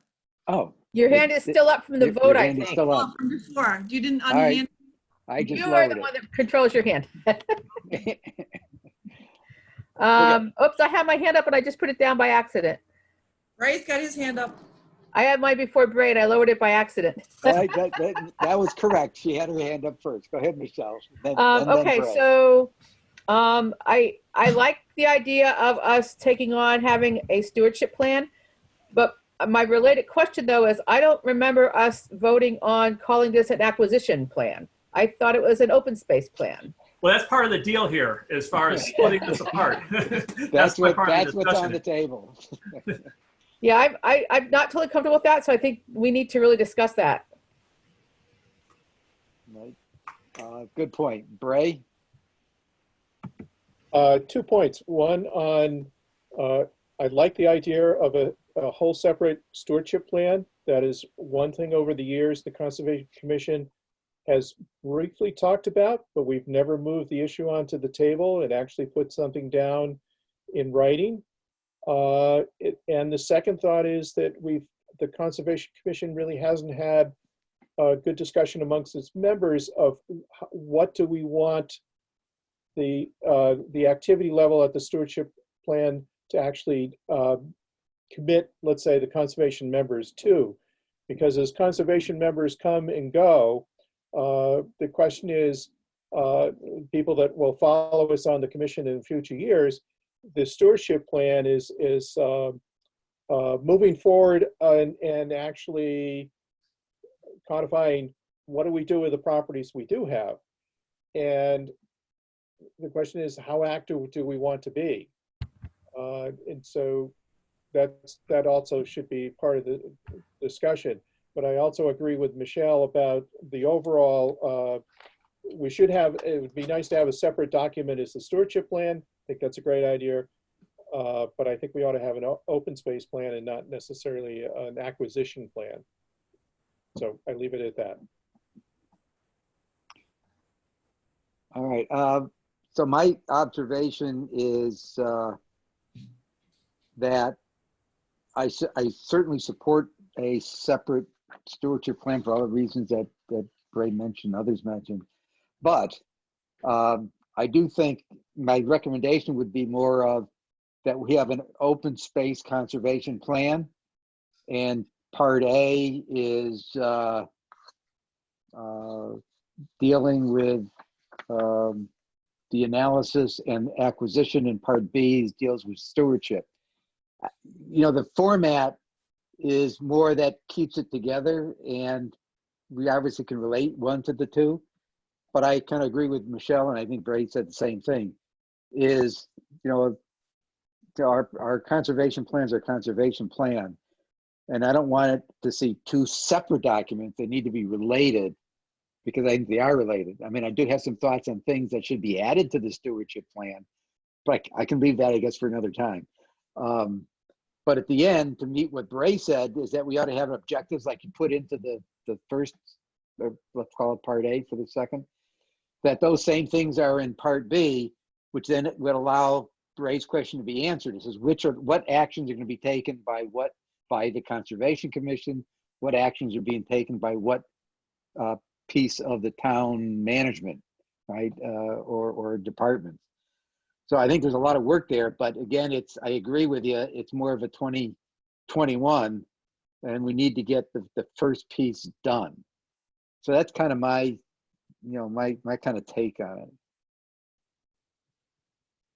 I appreciate all that. I had to put something, you know, we've, as the text team, we're looking at how best to do this. And I said, well, I'll just give it a stab here and said, make it 2 volumes. But, you know, there's 2 different, essentially, open space plan with 2 open space acquisition and open space stewardship, and having 2 plans is, you know, one alternative here. But I have no problem turning it into part A, part B, volume 1, volume 2. I'm flexible either way. Okay, this is Michelle again. I did raise my hand, but Larry, he's only partially paying attention to raised hands, so that's okay. So I hear that and I get part of it, but it's more than 2 pieces. It's not like everything that's not stewardship is acquisition. There's a whole big chunk that isn't about acquisition at all. It's about what the space means and paying attention to it, and then acquisition is one chapter in the big picture. It's not half the plan. It's an effect of the plan, because it's not, you know, we're not acquiring all of this stuff. We're you know, taking care of it other ways. We're getting other people to do it. So what's our targeted acquisition, quote unquote, is one small chapter in the big plan. It's not half the plan. Okay, so you're saying we should have a single plan, and that if I need to add in, incorporate all the aspects of what we want into it, because I think we have 90% of that. And then as far as for any individual parcels, they would have a standalone of like an appendix that could be added on at some future date as individual parcels that we identified that would need a detailed stewardship plan for an individual parcel. But then we should put everything, as much as we can, put everything into the plan and just have a single open space conservation plan. Okay. Yeah, this is Michelle again. I think that we're definitely heading in the right direction, but we should definitely have, for the stewardship, there should be, you know, a couple pages, a section that says, here's what stewardship is, here's why it's important, and some of these properties are going to need to have their own plans, and those could have, Yeah, and they would be possibly addendums or appendices or something that's attached later, but have one, just, it doesn't have to be very big, just a section that's different pages. So what I'm seeing as we're talking about this is here's what open space is, here's why it's important, here's why we care about it, here's priorities for maintaining it, and then here's, and Larry's, the economic stuff might or might not be another section, it might be, and then here's the acquisition, here's the actual activities that the town should take for acquiring desired properties. And then once you have properties, the next section is stewardship. Here's how you take care of the properties that you have. So both of those are sections within this bigger plan that includes way more information than just what we're going to do with acquiring properties. Okay. I appreciate that feedback. I think I know how to go forward to put something all together. Ann or I'm not sure. Kristen, then Ray. Yeah, I had my hand up, so a lot of what Michelle said I agree with. I like the idea of having it one big document. I agree, as Michelle said, that acquisition is just one part, because a lot of what we're saying was we're defining, we're explaining, we're showing the value. Acquisition is one section, and stewardship, I agree, should be a section. It should be maybe plan part B or part 2 or something, but I still think we should try and finish this part this year, and then as the second part is finished, then add it on, rather than keeping the whole thing open. Like, part 2, stewardship, to be done in 2021, as everybody said. Thank you. Ray? Echoing what she just said, that and what both Larry and Tom have already said, with the conservation plan, we're close to it, and we should push that over the end this year. And the stewardship plan is going to be another good-sized document, and certainly something for in the future. Within the plan, we would have a unit that may be several paragraphs or 2 paragraphs talk about stewardship, and then leave it at that as part of the big plan, and then come up with a document in the future, because these are areas that require some thoughtful conversations and so forth about how we want to go forward on this moving ahead. So I totally agree that I think 2 separate documents, and then moving ahead and just getting the conservation plan completed first, and then move on to the stewardship details later. Thank you. Other comments? Kristen, is your hand still up, or? I just put my hand up. I like that idea that Bray just mentioned, that we address stewardship in this current plan with a couple of paragraphs, and then do a much more detailed stewardship plan in the future. I think it's important to acknowledge that that is an important piece of a conservation plan, but we're so close to getting this part of it done. And just looking at the example that Tom sent out, I think we have to have it was an amazing stewardship plan, and very detailed, and went into the history of the properties and everything. And so how much do we want to do in that stewardship plan? I think we want to flesh out as well. But I like the idea of what Bray just said.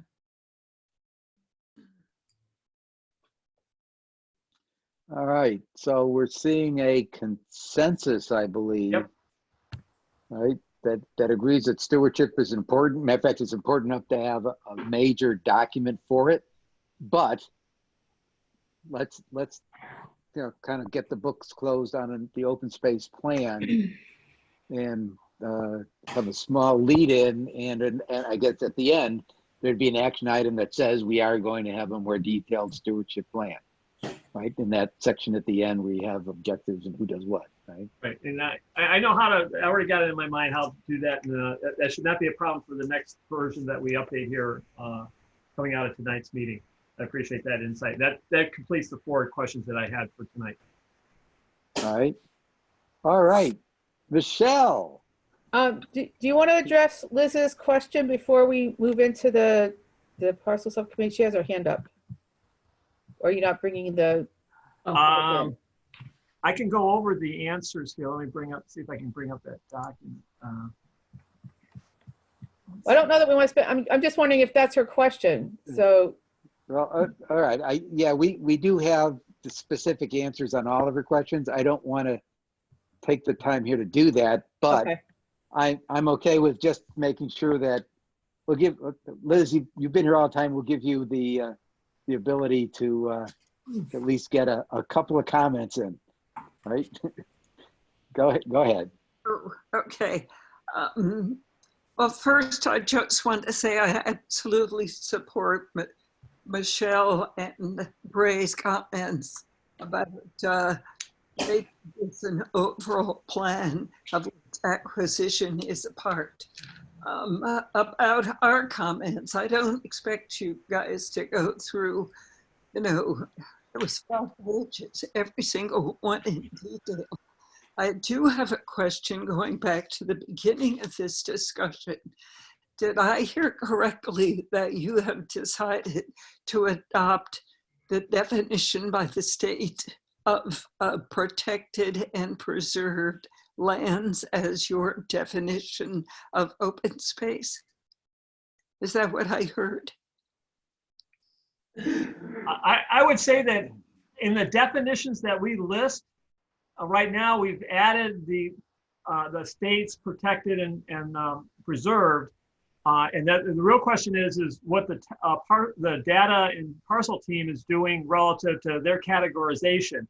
Once we see the final version from them, I think is when we'll make a determination as far as what is in the open space inventory that we're maintaining as the commission. Okay, so basically you decided not to create your own definition of open space, but to rely on these various definitions. I'm just trying to get clear. That is exactly correct. Because we're just an advisory commission and we're not regulatory, there's no need for us to try to develop something new. We have to work within the frameworks that is out there, whether it's the state framework, the POCD, the zoning, the state 490.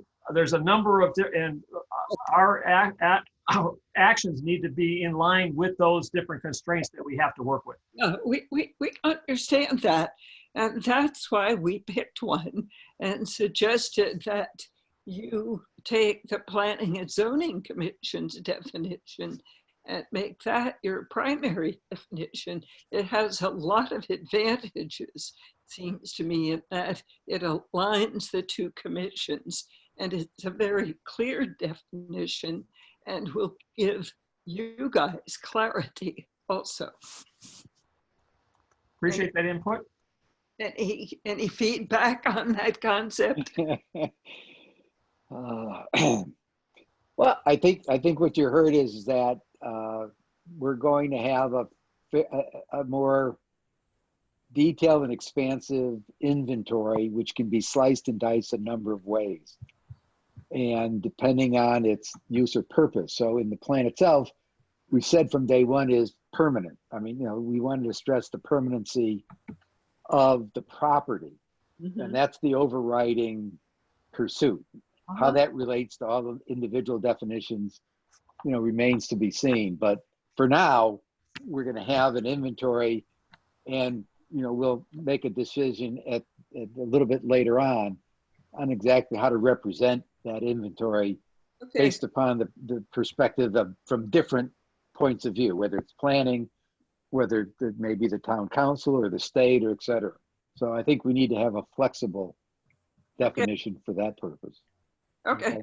I understand your rationale there. Okay, that's all for now. Okay, we'll put you back on mute. Okay, back to Michelle. Okay, so I think what I'd like to do is we have a couple different things from the what are we calling ourselves, a parcel subcommittee, or what are we, Larry? It's either data or parcel. Data, there we go. You Okay, prefer. data subcommittee. All right, so Larry posed a few questions. Before we get to those, I'm going to share my screen and show you the current inventory list as it stands and explain what it is, so that when we send it to you later in this month, you'll have some idea what you're looking at. So let's see if I can actually share my screen. I'm saying share. There it is. You guys see my, okay. So what this is, and I have to figure out, all right, so I'll start at the bottom, because at the bottom, this shows you what the categories are. So I took the list of stuff, the spreadsheet that I got from Jenna. I went through and I have the list, all the stuff that's yellow or that has blue CC list in the type. That's the list that we put together of here's the properties that we like. Most of it was Greenbelt. There's some other reasons, but those are, so all the list stuff that's there, that's all identified. The stuff that's on our list is highlight identified. So as I was looking up all of the addresses and definitions for all those things, I also found, things, anything that was exempt on the map that had the E, I tossed in here, and that's how I found most of the, a lot of the overlap with the city and state. But basically, there is city-owned open space, and so I grouped them, and I'll show you the grouping after I'm done with the summary. But here's the summary based on how I grouped stuff and what I found. And then, as I said, I have not cross-referenced this yet. That's my next step, is to cross-reference this with all of the listings and the designations that are in the text of the current plan that you guys have, Tom. So I haven't double-checked that yet. That's the next step. My only question, where would Groton, Groton Long Point show up? Is that part of the city, other, or? This isn't what's in the city, it's what the city owns. So the Groton Long Point, which is what the town, if the town owns it, it's just town owned. So well, it includes Groton Long Point Association is the owner. So would they come under land trust? I have not seen that. So I need to find that piece, because I don't remember seeing any owner that was Groton Long Point Association. Yeah. Okay, so I have to find that. So that's a good, this is why part of the reason I'm showing you guys. So what am I missing? Yeah, that was the only thing that I think you captured everything, but just from my looking at things, it's the only one that I don't see, because by your map, you get Avalonia and Gosa. So it might just go with the Avalonia private people, the land trust people. We can have that discussion. I'm open, but I'm saying I don't even know what that parcel is. I don't remember seeing, like, under the owner, there was no Groton Long Point Association. There's Groton. Yeah, there is. So, I mean, I'm not saying there isn't. I'm saying I didn't see it. Yeah, and I will forward you those things. That's the guy, just as I mentioned earlier tonight. Right. And I have those parcels. Right, because I sorted this whole list by owner, and that owner didn't show up anywhere. So I need anyway. So that's a good point. This is why this is going to take some time for us to go. So basically, the things that the city owned are there. The things that it says the state owns are the next list. The town open space. Now this was my personal sorting process of whether it went in town open space, town rec, or town other. This does not mean it's protected. It just means, to me, if it was a park, but it was a park that you just walked around in, then that was anything that was town open space. And again, a lot of this little stuff. Town rec to me is things like playgrounds, schools, anything that the town calls open space, but it actually has stuff on it. And then the other is the sewer authority and that kind of stuff. And then the land trust, basically it's just Avalonia and Gosa. And then the other one is the farm and forest designation by the state. So that's owned by individuals, but it has that special protection. So those are the lists. And I'm going to go to the top then and just really quickly go through. And so, so the yellow stuff, again, is what I identified was different from the town, because the town didn't list the stuff that the town listed owned by the city didn't even have anything in it. So I found the 3 things that on the map said they were owned by the city. All of this stuff is owned by the state, and this is by parcel number. At some point, we probably want to put it by acreage. But again, some of this might need to be like things like you see here. Fort Griswold has 4 pieces of it. but they're all part of, we call Fort Griswold. Bluff Point has, 4 at least, and I'm sure there's even pieces missing in here. So it's tricky, the properties that have more than one, like, we get down to Pequot Woods, Bray, I don't even know that I have those right designations for those pieces. But anyway, so this is the first attempt. I added the new Tilcon property that's it's under state, but obviously it's GOSA is the one that's sort of got oversight on it. So again, this is the first attempt to put together that open space and who owns it. So that's the state, quote unquote, open space. And then this was all, again, my, gee, it looks like it's just grass or woods as opposed to playgrounds. I'll put it here. I might have some things wrong. We can definitely talk about that. So this list, and it has up top here underneath I have another layer of the columns, and this is town-owned open space. And then the next one is town-owned recreation. That's this list, recreational facilities, and then town-owned other, and it's anything else that falls in there. And again, this is all open for discussion, but this is where I was talking about, I have some stuff in comments. Like if this piece was next to the oral school, this is where we'll probably want to add a couple more columns about what type of open space, whether it's protected or not. And that's something, we can decide how many more columns and what all the pieces are. I just want to give you guys a sense of what it currently looks like. And then here's the farm. And this is the interesting one, because a lot of what's on the Conservation Commission's target list are currently under the farmer forest protected. So all of those, the blue CC list.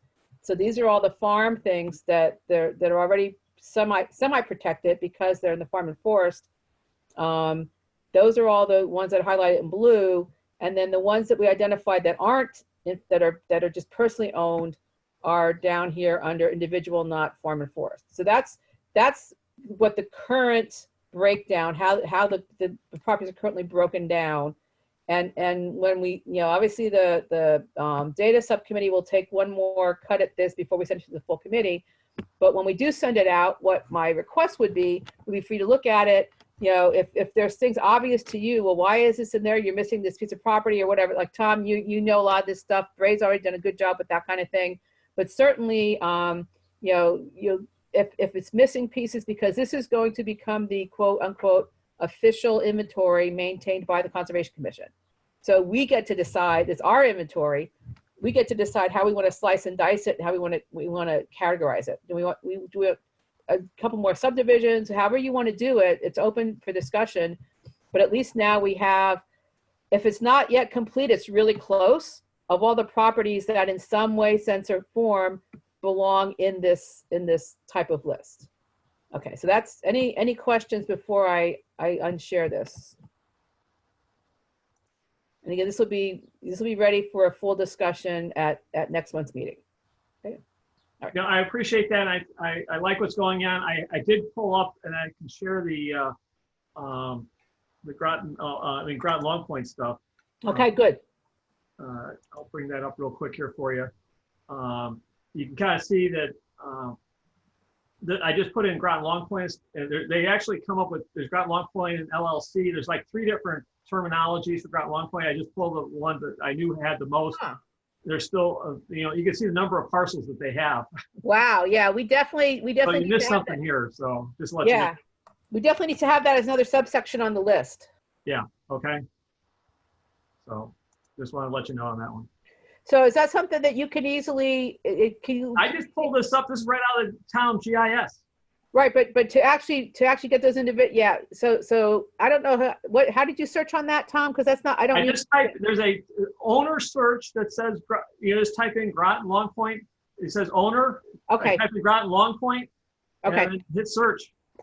Perfect. So it would be, and you don't need to put the association there. You just put Groton Long Point in. Yeah. Okay. Let me. You'll come up with all 3. Perfect. All right. Well, there's a lot more than 3. There was about 20. Well, no, I mean, there's 3 different names of Groton Long Point. There's Groton Long Point, and then there's Groton Long Point Association. There's Groton Long Point LLC. And there's Oh, okay. Groton Long Point something. But what we need are the Groton Long Point Association ones, correct? Well, you need I think you need to take a look at all the ones that say Groton Long Point Association. Okay. The owner. All right. Yeah, Okay. you can see the owner right here, Groton Long Point Association. Okay, perfect. So let me under owner, Groton Long Point. All right, I will definitely do that, and that will obviously be another subsection there. Thank you. Okay. All right, anybody else have anything major like that? It's a short comment that I can take into account now, or should we move on? Okay, so Larry, do you want to address the questions you had and the other part that the Yeah. priorities? Yep. Yeah, let me do that. So let's see. So as we went through the text and the criteria that was in the open space plan, it didn't match what we had come up with last year in if you remember this chart, the criteria for review of open space. So what we did is we kind of resorted that list into the sections that match the 7 items or the 7 criteria. The priorities. The priority, I'm trying to remember the right word they use. They use priorities. That's in the plan. And I took the same points that was there. It came up to about 100 points. And then added number 8, which was the economic model value, which was somewhere around maximum of 45 points. So this is what we came up with. This is the percent distribution of that. And my question for the day was, A, do you support revision of the criteria to review open space? And I'll show you an example of how one applies that, but let's hold off on that for a second. Number 1. Number 2 is, do you agree with the point structure that's there, or want to change the priorities? And I guess the way to do that is look at the percentages here and open it up for discussion on that. So let's start with, I guess, the first question. Do you agree with the way we've resorted this to match the data? I'm sorry, to match the text team definitions in the document? As far as from my view, knowing a lot about, having worked through the user manual and everything else, I have no problem with this. And I basically agree with it and putting it into where my recommendation is to add that into Appendix C as an addition. And that's what I've done here in the latest version, is to add that what you're putting into Appendix C, which is your open space economic model description. So we have a couple of pages in regard to all the components, and then the waiting space criteria, and then you've got the actual document there. It's going to be incorporated right into Appendix C. Other comments? So my comment, I think this is what when we were talking about the 3 of us at the subcommittee, was should the Greenbelt priority be weighted higher? That was the question and Larry, it's really hard to see if you have just a laptop you're looking on. So I don't know if you can make the text a little bigger or something. Yeah, hold on. Let me check this out. Let's see what I could do here. View, Zoom. Okay. Yeah, and then just scroll over to where the I don't know, is that better or worse? Well, I can see it better. I mean, I remember kind of what we did. So just for the half of the committee that wasn't there. So the on the right hand side, those columns. So those are the 7 priorities plus the economic model. The idea is that we started looking at the spreadsheet with the properties, and we're going to check the boxes on instead of just checking the boxes, we're going to actually apply a numeric value to how it meets the priorities. And Tom, this was your suggestion from the last meeting, and we started doing that. We actually have the priorities in the spreadsheet, and that's when we started saying, well, gee, can we start putting numbers in? It's like, wait a minute, how does this match with the criteria? We realized that it didn't, it wasn't exactly the way criteria were currently scheduled, right? So the question is, are these the right weightings? Because those numbers will be what put into the spreadsheet to do the actual assigning values to the properties. Right. So so I haven't heard anyone disagree with the changing criteria, reformatting. The issue then becomes the weighting and the point structure. I have my hand up. Yep. Kristen. I was just curious how these numbers were arrived at, like what kind of units do these numbers have? They just seem rather, where'd they come from? They came from the Conservation Commission voting on each item. I think it was a year ago. Priority, like number 1, number 2, number 3, that's what. I guess, Larry, Tom Olson here, as far as I'm looking over here, you say number 1's greenbelt, number 2's coastal, 3's water, all the way down, and you got 8, 13, 10, 4, 7, 5, 14. I think that's really what Chris is asking is how these, if it was a number 1, just simple thinking would be, well, your number 1 should be the highest weighting and it's relatively in the middle of the pack. This is Michelle, that's exactly the discussion. So the priorities, the 1 through 7 are the priorities from the text. Right. Okay, so those were what the text subcommittee, that's what you guys did in terms of how you listed the priorities for deciding what properties, what the value of the property is. So where these numbers are, the 8, 13, and that came from the original weighting when the criteria that we voted on, a couple years ago before we even really understood what we were doing. So, which is why I said we need to check with the whole committee. Do we really still want those numbers? So those numbers, as we basically took the old criteria, mapped them into one of the 7 priorities and carried the weights with them from the old vote.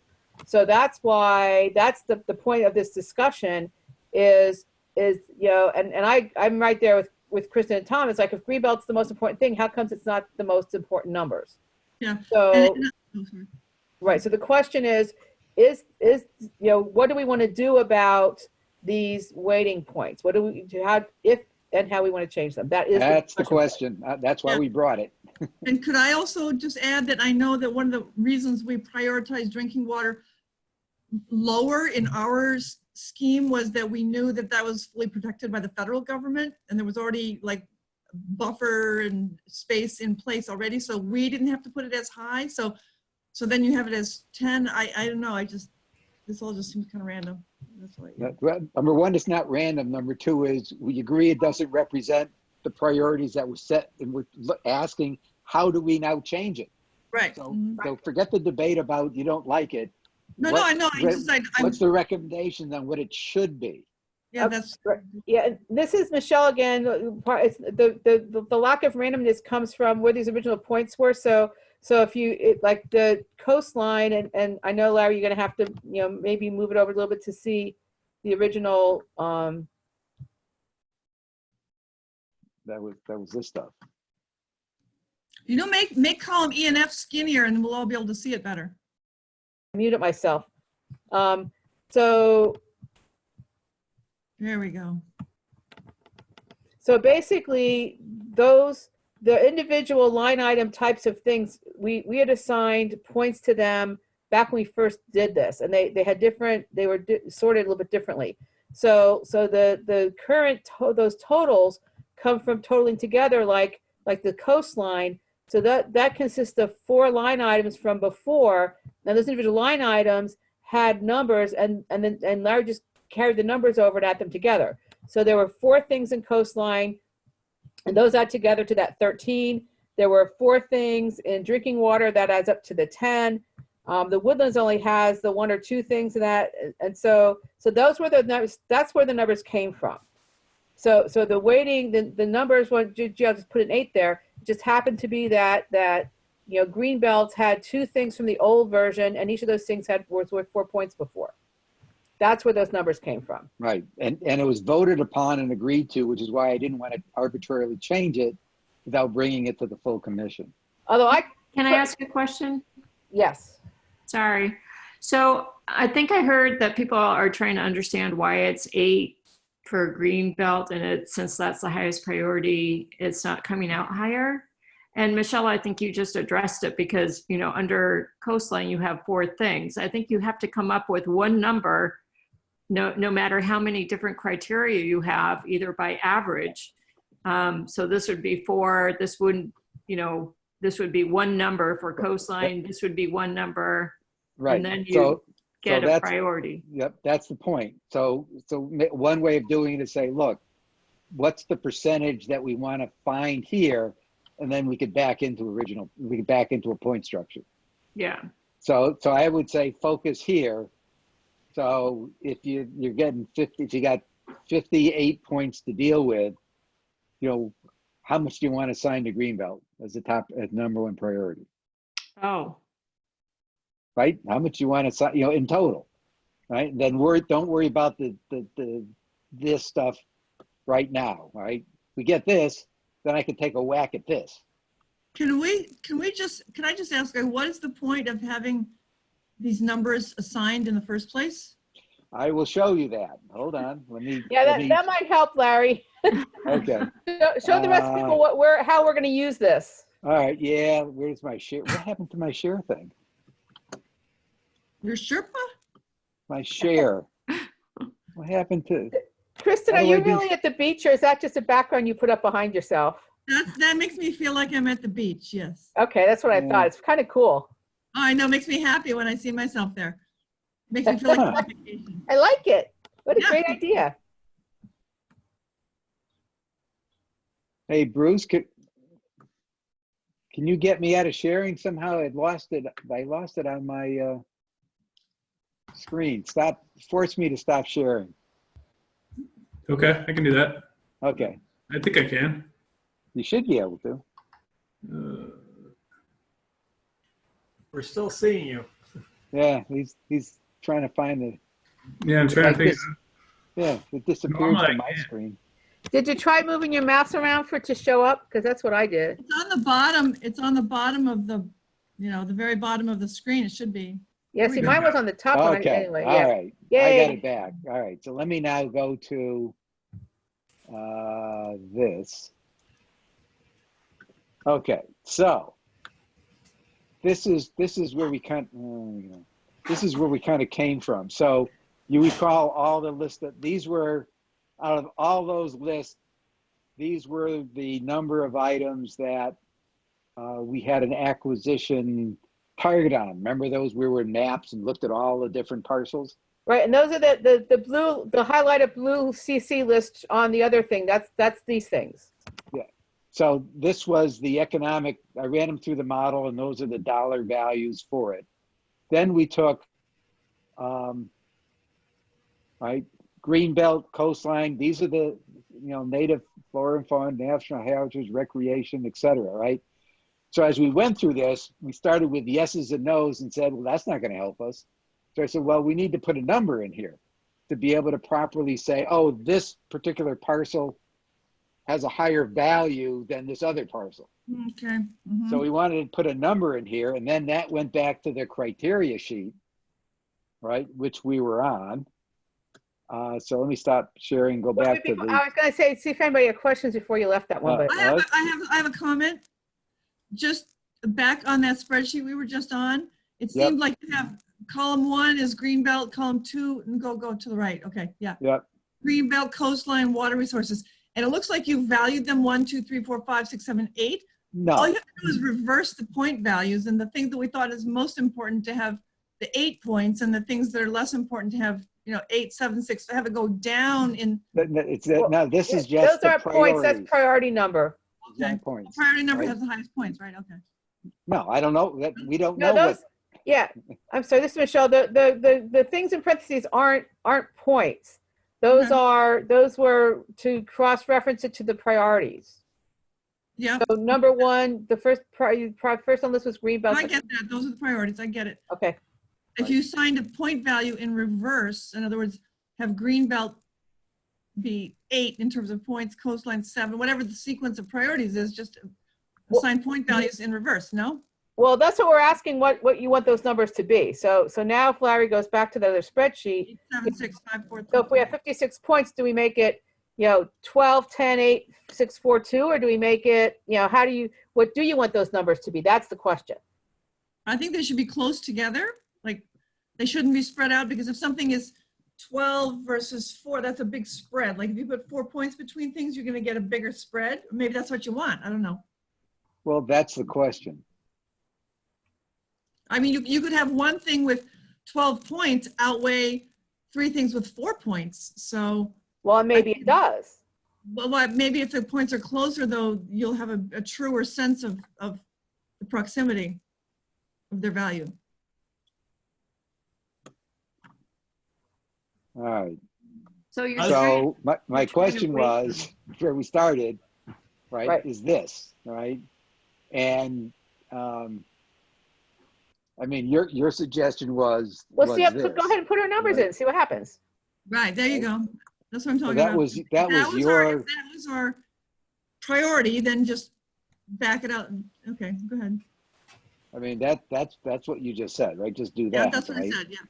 And so that adds up to 35 points. So 40. So if I do that 35, was it 75? So I'd have to up these a little bit in order to get to 100. So add 1 or 2 to them. Add Yeah, two- no, add yeah. two- So Add I 1 could, and add 7 more points. if this is the ratio, I can ratio this up to get to 100%. I mean, if that's an approach. I'm throwing it out there. Or you're throwing it out there. This is Tom Olson. One of the things that I struggling with here is that there are some things where we put priorities together, but there are other things that I think are almost super priorities to some degree. If I was to have an area with an endangered species in it that has federal protection and stuff, how do you account for that value and valuation where you've got some kind of federal law that you're trying to support here? There you go. I just give So you we that have, as a classic example. yeah. So right here we had endangered species. Right. That's why there was a line item there and points associated with it. So But that doesn't adequately weight. This is where I have a little bit of heartburn that doesn't weigh high enough relative, because it's going to, 1 point is not going to do anything out of 100. well, then you got to go back to this level of detail and put your points in. Right. So, okay, look, maybe This is Michelle. One really quick though. The other point is the number that goes in there, just because it has woodlands doesn't make it, or green belt doesn't make it an 8. I mean, it gets up to that number. So it's the maximum of so if you go back over, Larry, to the 87654, that parcel, it may have the maximum of 6 for drinking water, but it might only get a 3 out of that 6. Okay, it might get so a full 4 out of flora and fauna. right. So yeah. And so, yeah, and we might want to add another, another category. It's like, there's something so important about this. We need to bump up its numbers. And the other thing is, these are guidelines for us. They're not hard and fast. These are to kind of help us start sorting into priorities.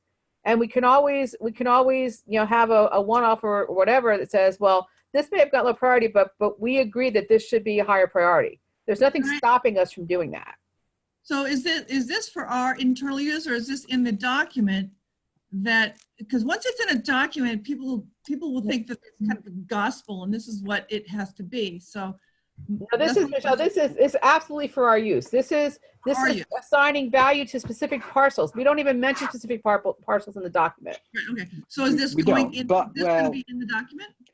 Well, the thing is, explanation's gonna be in the document. guys, hold on. Every conservation plan has had some criteria in there. Usually it's pretty simplistic. It says, we think green belts are important. I mean, and that's it. We were getting a little bit more organized because we had, like 40 items. How do we kind of sort them? And it's not, as Michelle said, we're not going to rigorously follow this that says, oh, it has a 6, therefore it's going to be. No, it provides a way to get to a way of saying, instead of looking at 40 properties, we wanted to get down to 10, and then those 10 we'd look at individually and make more decisions. But we we couldn't sit there and spend the amount of time and energy to look at 40 different parcels and spend all the time it'll take to determine if we want to acquire it or not. It was trying to get it down to a reasonable set Okay. that says we think these are the most important. That was where we were coming from. Okay. This is Let me Michelle. make a- Coming off of Kristen's point, though, I'm wondering, should we even have the weights in the document? I think we should have the list in the document and the priorities, but I'm not sure we should include the weighting system in the document. No, because it's very, you'd have a very hard time defending, like, Right. how are these numbers arrived at? Who says that's the number? What's the unit of that number? And then people could just, I don't know. It just seems like it could lead to just problems. I mean, for internal use, great. I just don't think it should be public necessarily. Can I jump in for a second? This is Bray. I think on these numbers, a lot of this is being driven because of the economic model. This is the first time we've ever introduced something like this with teeth to it in helping to decide what is an appropriate property to acquire and which one isn't. And in that process, the economic model, there's a variety of parameters that have different weighted numbers that a spreadsheet of different elements that come together to come up with a final economic model answer. You know, how many points does it have versus something else from the economic standpoint? So even if we had an example of one to show something how we look at these things, I think it could be appropriate. This is Tom here. The one question I have is, how did you get the split between, just to refresh myself, on the 42 versus the 58? When we had the original discussion about how much we wanted to put on the economic model, and remember, what's in the economic model is pollution, it's carbon sequestration, I mean, some of the stuff is somewhat redundant. And so what we wanted to do is try and focus on the things that were not necessarily captured by the economic model itself, right? Because we didn't have habitat diversities. I mean, none of that stuff is really captured in there, although wildlife viewing is in there. It says how much dollars or people that buy binoculars are in there, for example. So that was the intent, was to get those things that were more subjective versus the things that we had some real hard data on. You know, we know EPA has a value of what's the value per ton of carbon sequestration. That's a number, right? So we know how many acres of trees, we can convert that to numbers, that says dollars, that says here's the value of the forest for that element. The visibility factor of the forest, right? That's in the economic model. I mean, we talked about that earlier. But in order to make I mean, I know it's getting late. Let me make the following suggestion. And I think Bray made a good point. I think we can still vote on how much of this to include as we get further down. But I would like, even if it's for our own purposes or not, is have each of us, now that we've kind of talked through it, take your own view on this set, right? Look at these and kind of provide the weighting there, and or if you want to go to this level, you know, look at that. Hey, Bruce, you only distributed a PDF version of this, right? Yeah, that's all. I couldn't send the Excel spreadsheet in a packet. I had to make a PDF. Yeah, no, I understand, but we've already, this is out there in the agenda. You know, can you send the Excel spreadsheet so they can play with? Of course, let me get to my answer there. That was my offer, is to say, let's kind of look at it and then come back to the next meeting, or give me your input independently, and I'll try and consolidate it before the next meeting, and then have a discussion on it. Because right now, is we can go on for a long time on debating this, and I think we're getting a little late, and maybe we don't want to do it today. Could I suggest, Larry, if you could save it as a Google Doc and then share it with Bruce, and then Bruce could let us have it as a Google Doc, because then it's not big. You don't have to worry if it's too big to mail. Well, it's a small document. It's not that big. I was just trying to think of it. I didn't want to get into a sharing thing, Bruce, because one of the things we need to do is the discussions we have on it, we need to have as a group. Independently, we can all take a shot at it. I'm just trying to, keep the legalities here. So I don't want to do a Google share Right. where we're kind of trading back and forth real time. That would kind of stretch the boundaries of what we should be doing. I'm just saying of getting access to the document, because didn't you say you had a hard time sending it or something? No. That's just how he does it. He can Okay. send it to all of it. I'm not supposed to send you, all Right. of you, a document. Bruce can.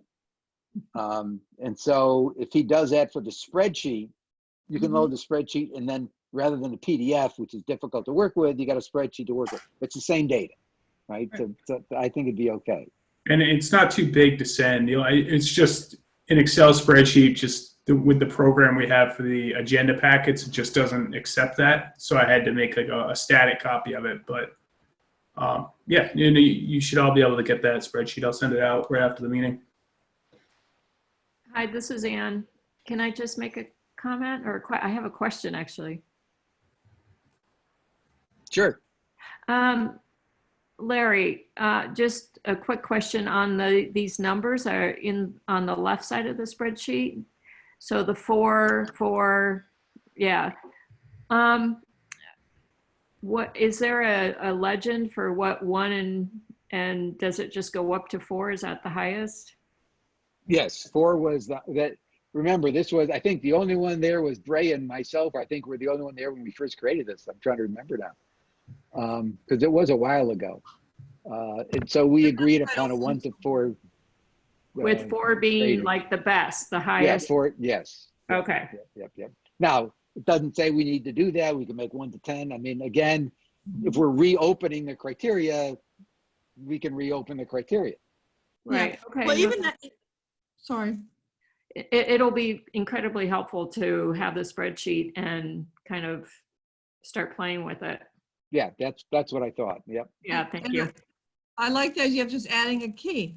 This is just a relative scale, 1 to 4. There's a key that just explains that, so a 4 is obviously four times more important than a 1, because otherwise it just seems that would take some of the randomness away.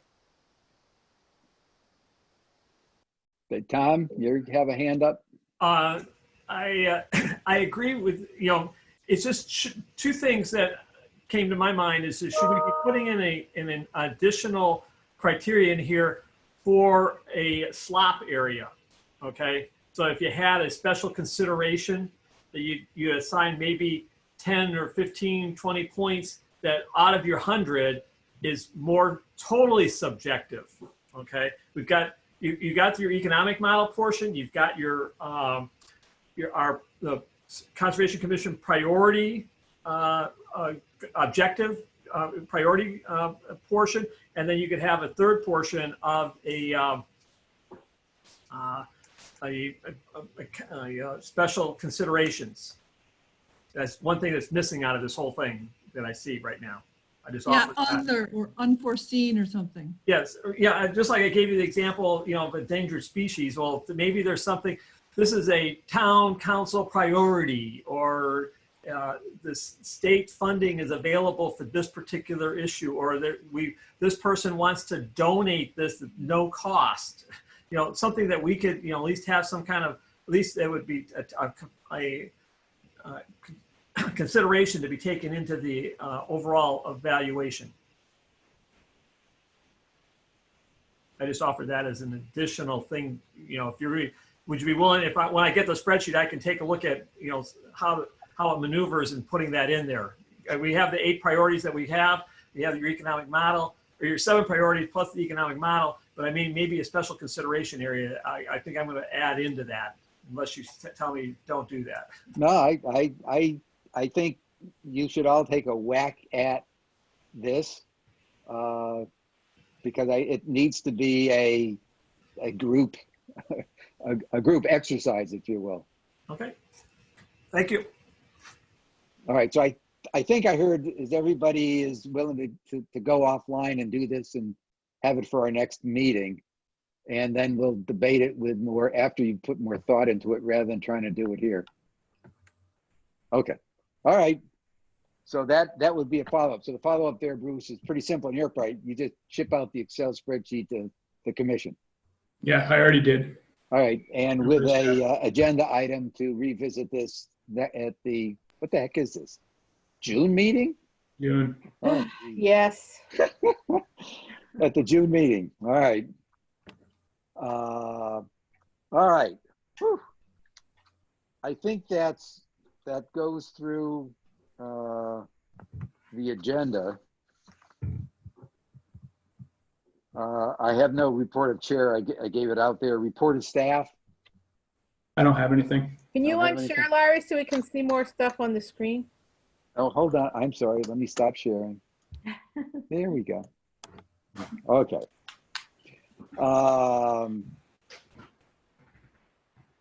Kristen has her hand raised. No, I'm sorry. Oh, okay. Where did it go? Wait. I'll raise my hand here, though. Just one before we start to wrap up here, is a question that if the text team has got enough together here, are we in a position somehow as far as getting additional comments? We've gotten stuff, obviously, from people that attend our meetings here, like the GCA, but how are we going to are we going to go for full public comment? Are we going to hold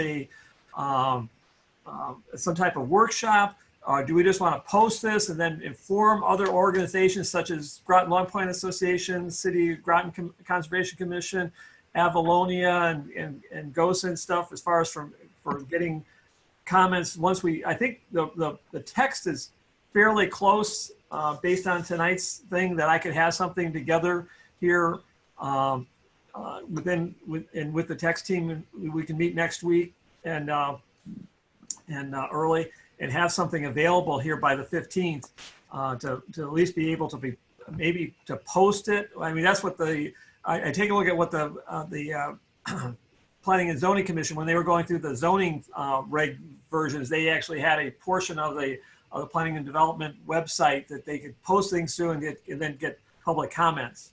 I don't know if we're in that.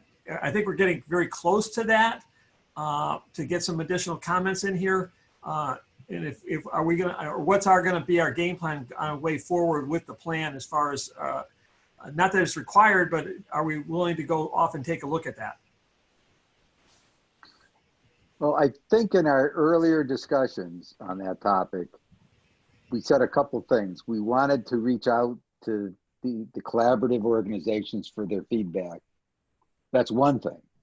The second thing was that in order to go through it, it's such a big document, to try and do it in one sitting seems a little bit daunting. So, my suggestion would be that when we have a vote on publishing it to our, to the public and the collaborative entities for written comments, and then set up a series of workshops, if you will, that says we're going to now do section 1 or 1 and 2, and then we're going to do 2 and 3, and then and then we can kind of go through that and any specific comments that have come into those sections or our discussions, so we finalize it, lock it down, and vote on it and say, hey, we completed that section. That's one way to do it. The other way is what the town did on the budget. They did a 9-hour marathon session on the budget and went through it. I mean, let me throw it out for other suggestions or ways of doing this to the commission. We got hands up. Lots of Are you going to hands. call on us by hands? Okay, I didn't see who put it up first. So Michelle spoke first, so I guess I'll go to Michelle. Okay, so I have a couple of ideas on this. One is, I agree, Tom. I think it's time we need to do that. I think I suggest that after we'll plan on at the June meeting having whatever suggestions we have to have it ready to go public. I wouldn't necessarily go to the workshop yet, Larry. I would say let's post it, send it specifically to our cohorts, get their feedback, do another round on it, and then post that as the one that the public really, you know, have the workshop discussions on. And the one concern with doing it section by section is that sometimes, like, you'll if you vote on section 2, but then you get to section 5 and it changes you want to change in section 2, now you've wrapped yourself around the axle with making the back changes. So you got to be really careful about that. But I definitely think we should, after June's meeting, set it to people at a larger scale with one additional caveat, and that is we need to mark the sections, particularly the pictures that are still under development, because I know I want to do some more work on the maps. We're still doing, so whatever pieces we know we're still working on, in the document itself, have a designation under development so that people aren't commenting on something that's not the final version. All right, well, let's have other comments. Bray? One comment to Tom, and that is, it seems like at every meeting we have a new updated version of the 80-page document.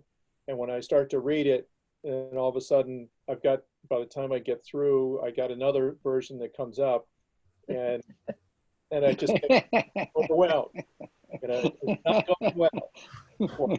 So I did take the April 27th, I think, the end of April edition, and I found a number of places for comments, but I'd like to send those to you if I can, and using that particular rendition, because I don't know if you've made many changes since then, and I'll just send some comments just to throw up to you to chew on anyway, because we've been at this too long tonight. The other is that I agree that if things are pretty much together in June, if we send it out as a document, a working document for comments, I think if making a public workshop or a public presentation, I don't know we're going to get that many people come out for it. I think it's more important that our partners out there take a look at it and get some comments back from them. I think would be more meaningful than just a general presentation. And then at some point, also, it has to be vetted through the planning department to make sure we haven't stepped on anybody's toes or said something that we shouldn't. And I'm sure Bruce would love to read this thing period to period to comment, to quotations and so forth, so line by line.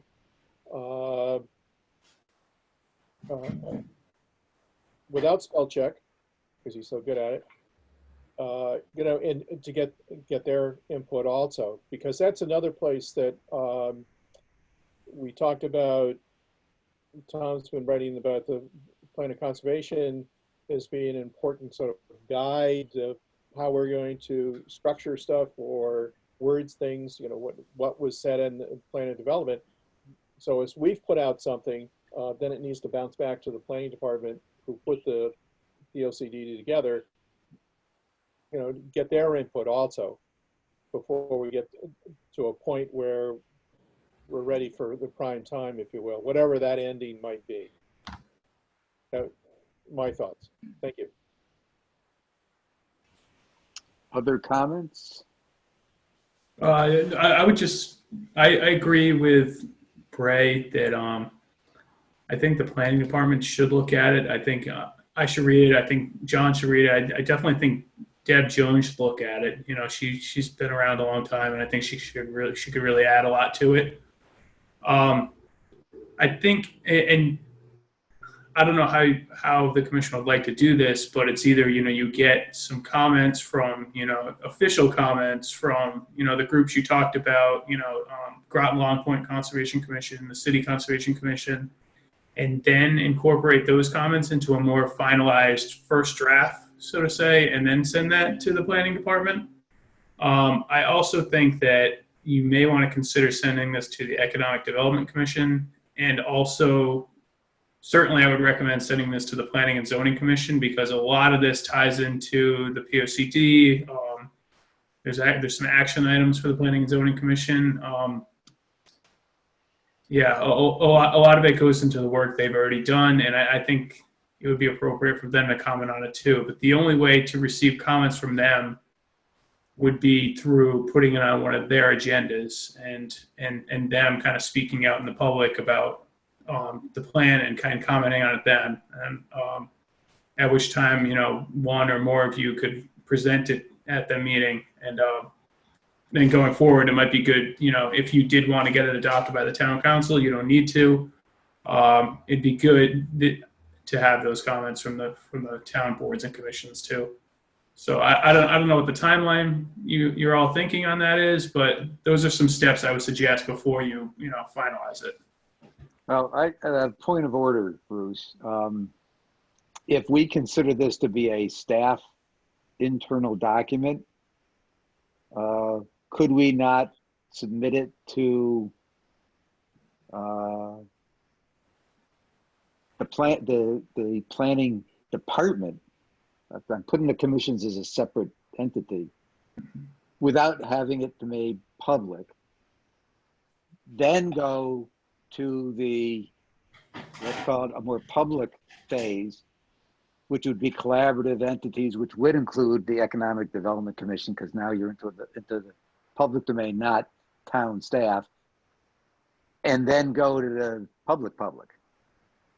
Yeah, absolutely. We can review any iteration of it, but I don't want to ask Deb and John to look at it more than once. I don't want that, like Bray was saying, I don't want them to get every revision and go through it.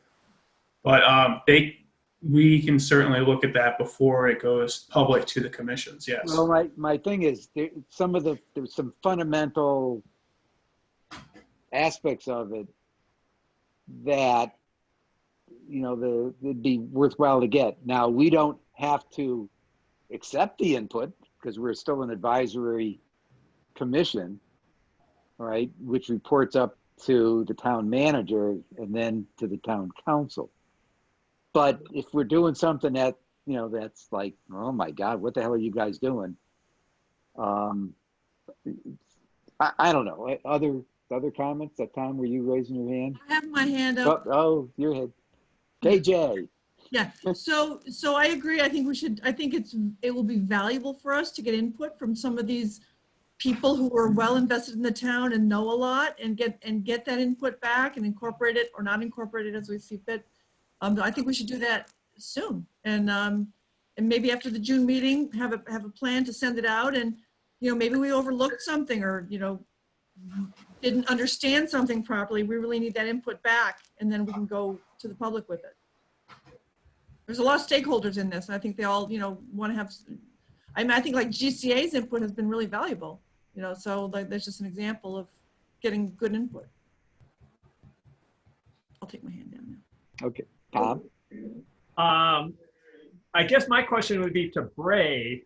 What was done last time for the 1990 version? Say again? What was the routing and stuff when you issued the 1990 version? Yep. I mean, I still have it here. How did that get routed? This one? Yeah, that one.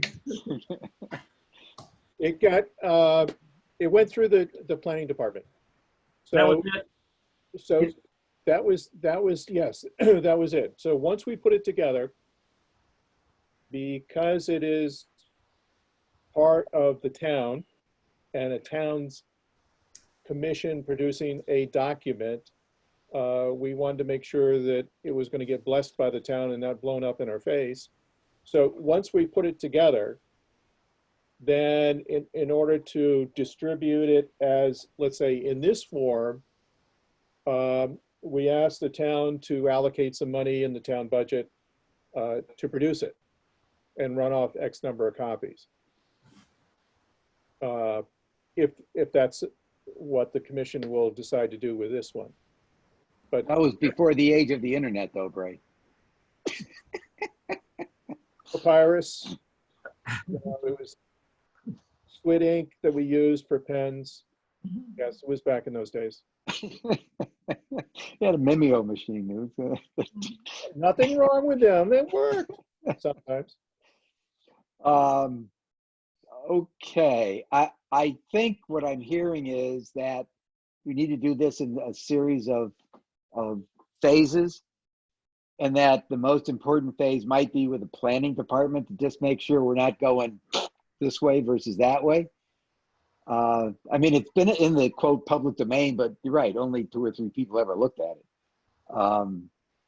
So is that the kind of a consensus to get a point that says, let's release it to the planning department for, let's call it a preliminary internal review before we go to the collaborative entities? Well, shouldn't we have like GOSA and Avalonia look at it kind of pre as well, or no? Like as GCA has done? Yeah, this is Michelle. I put my hand up.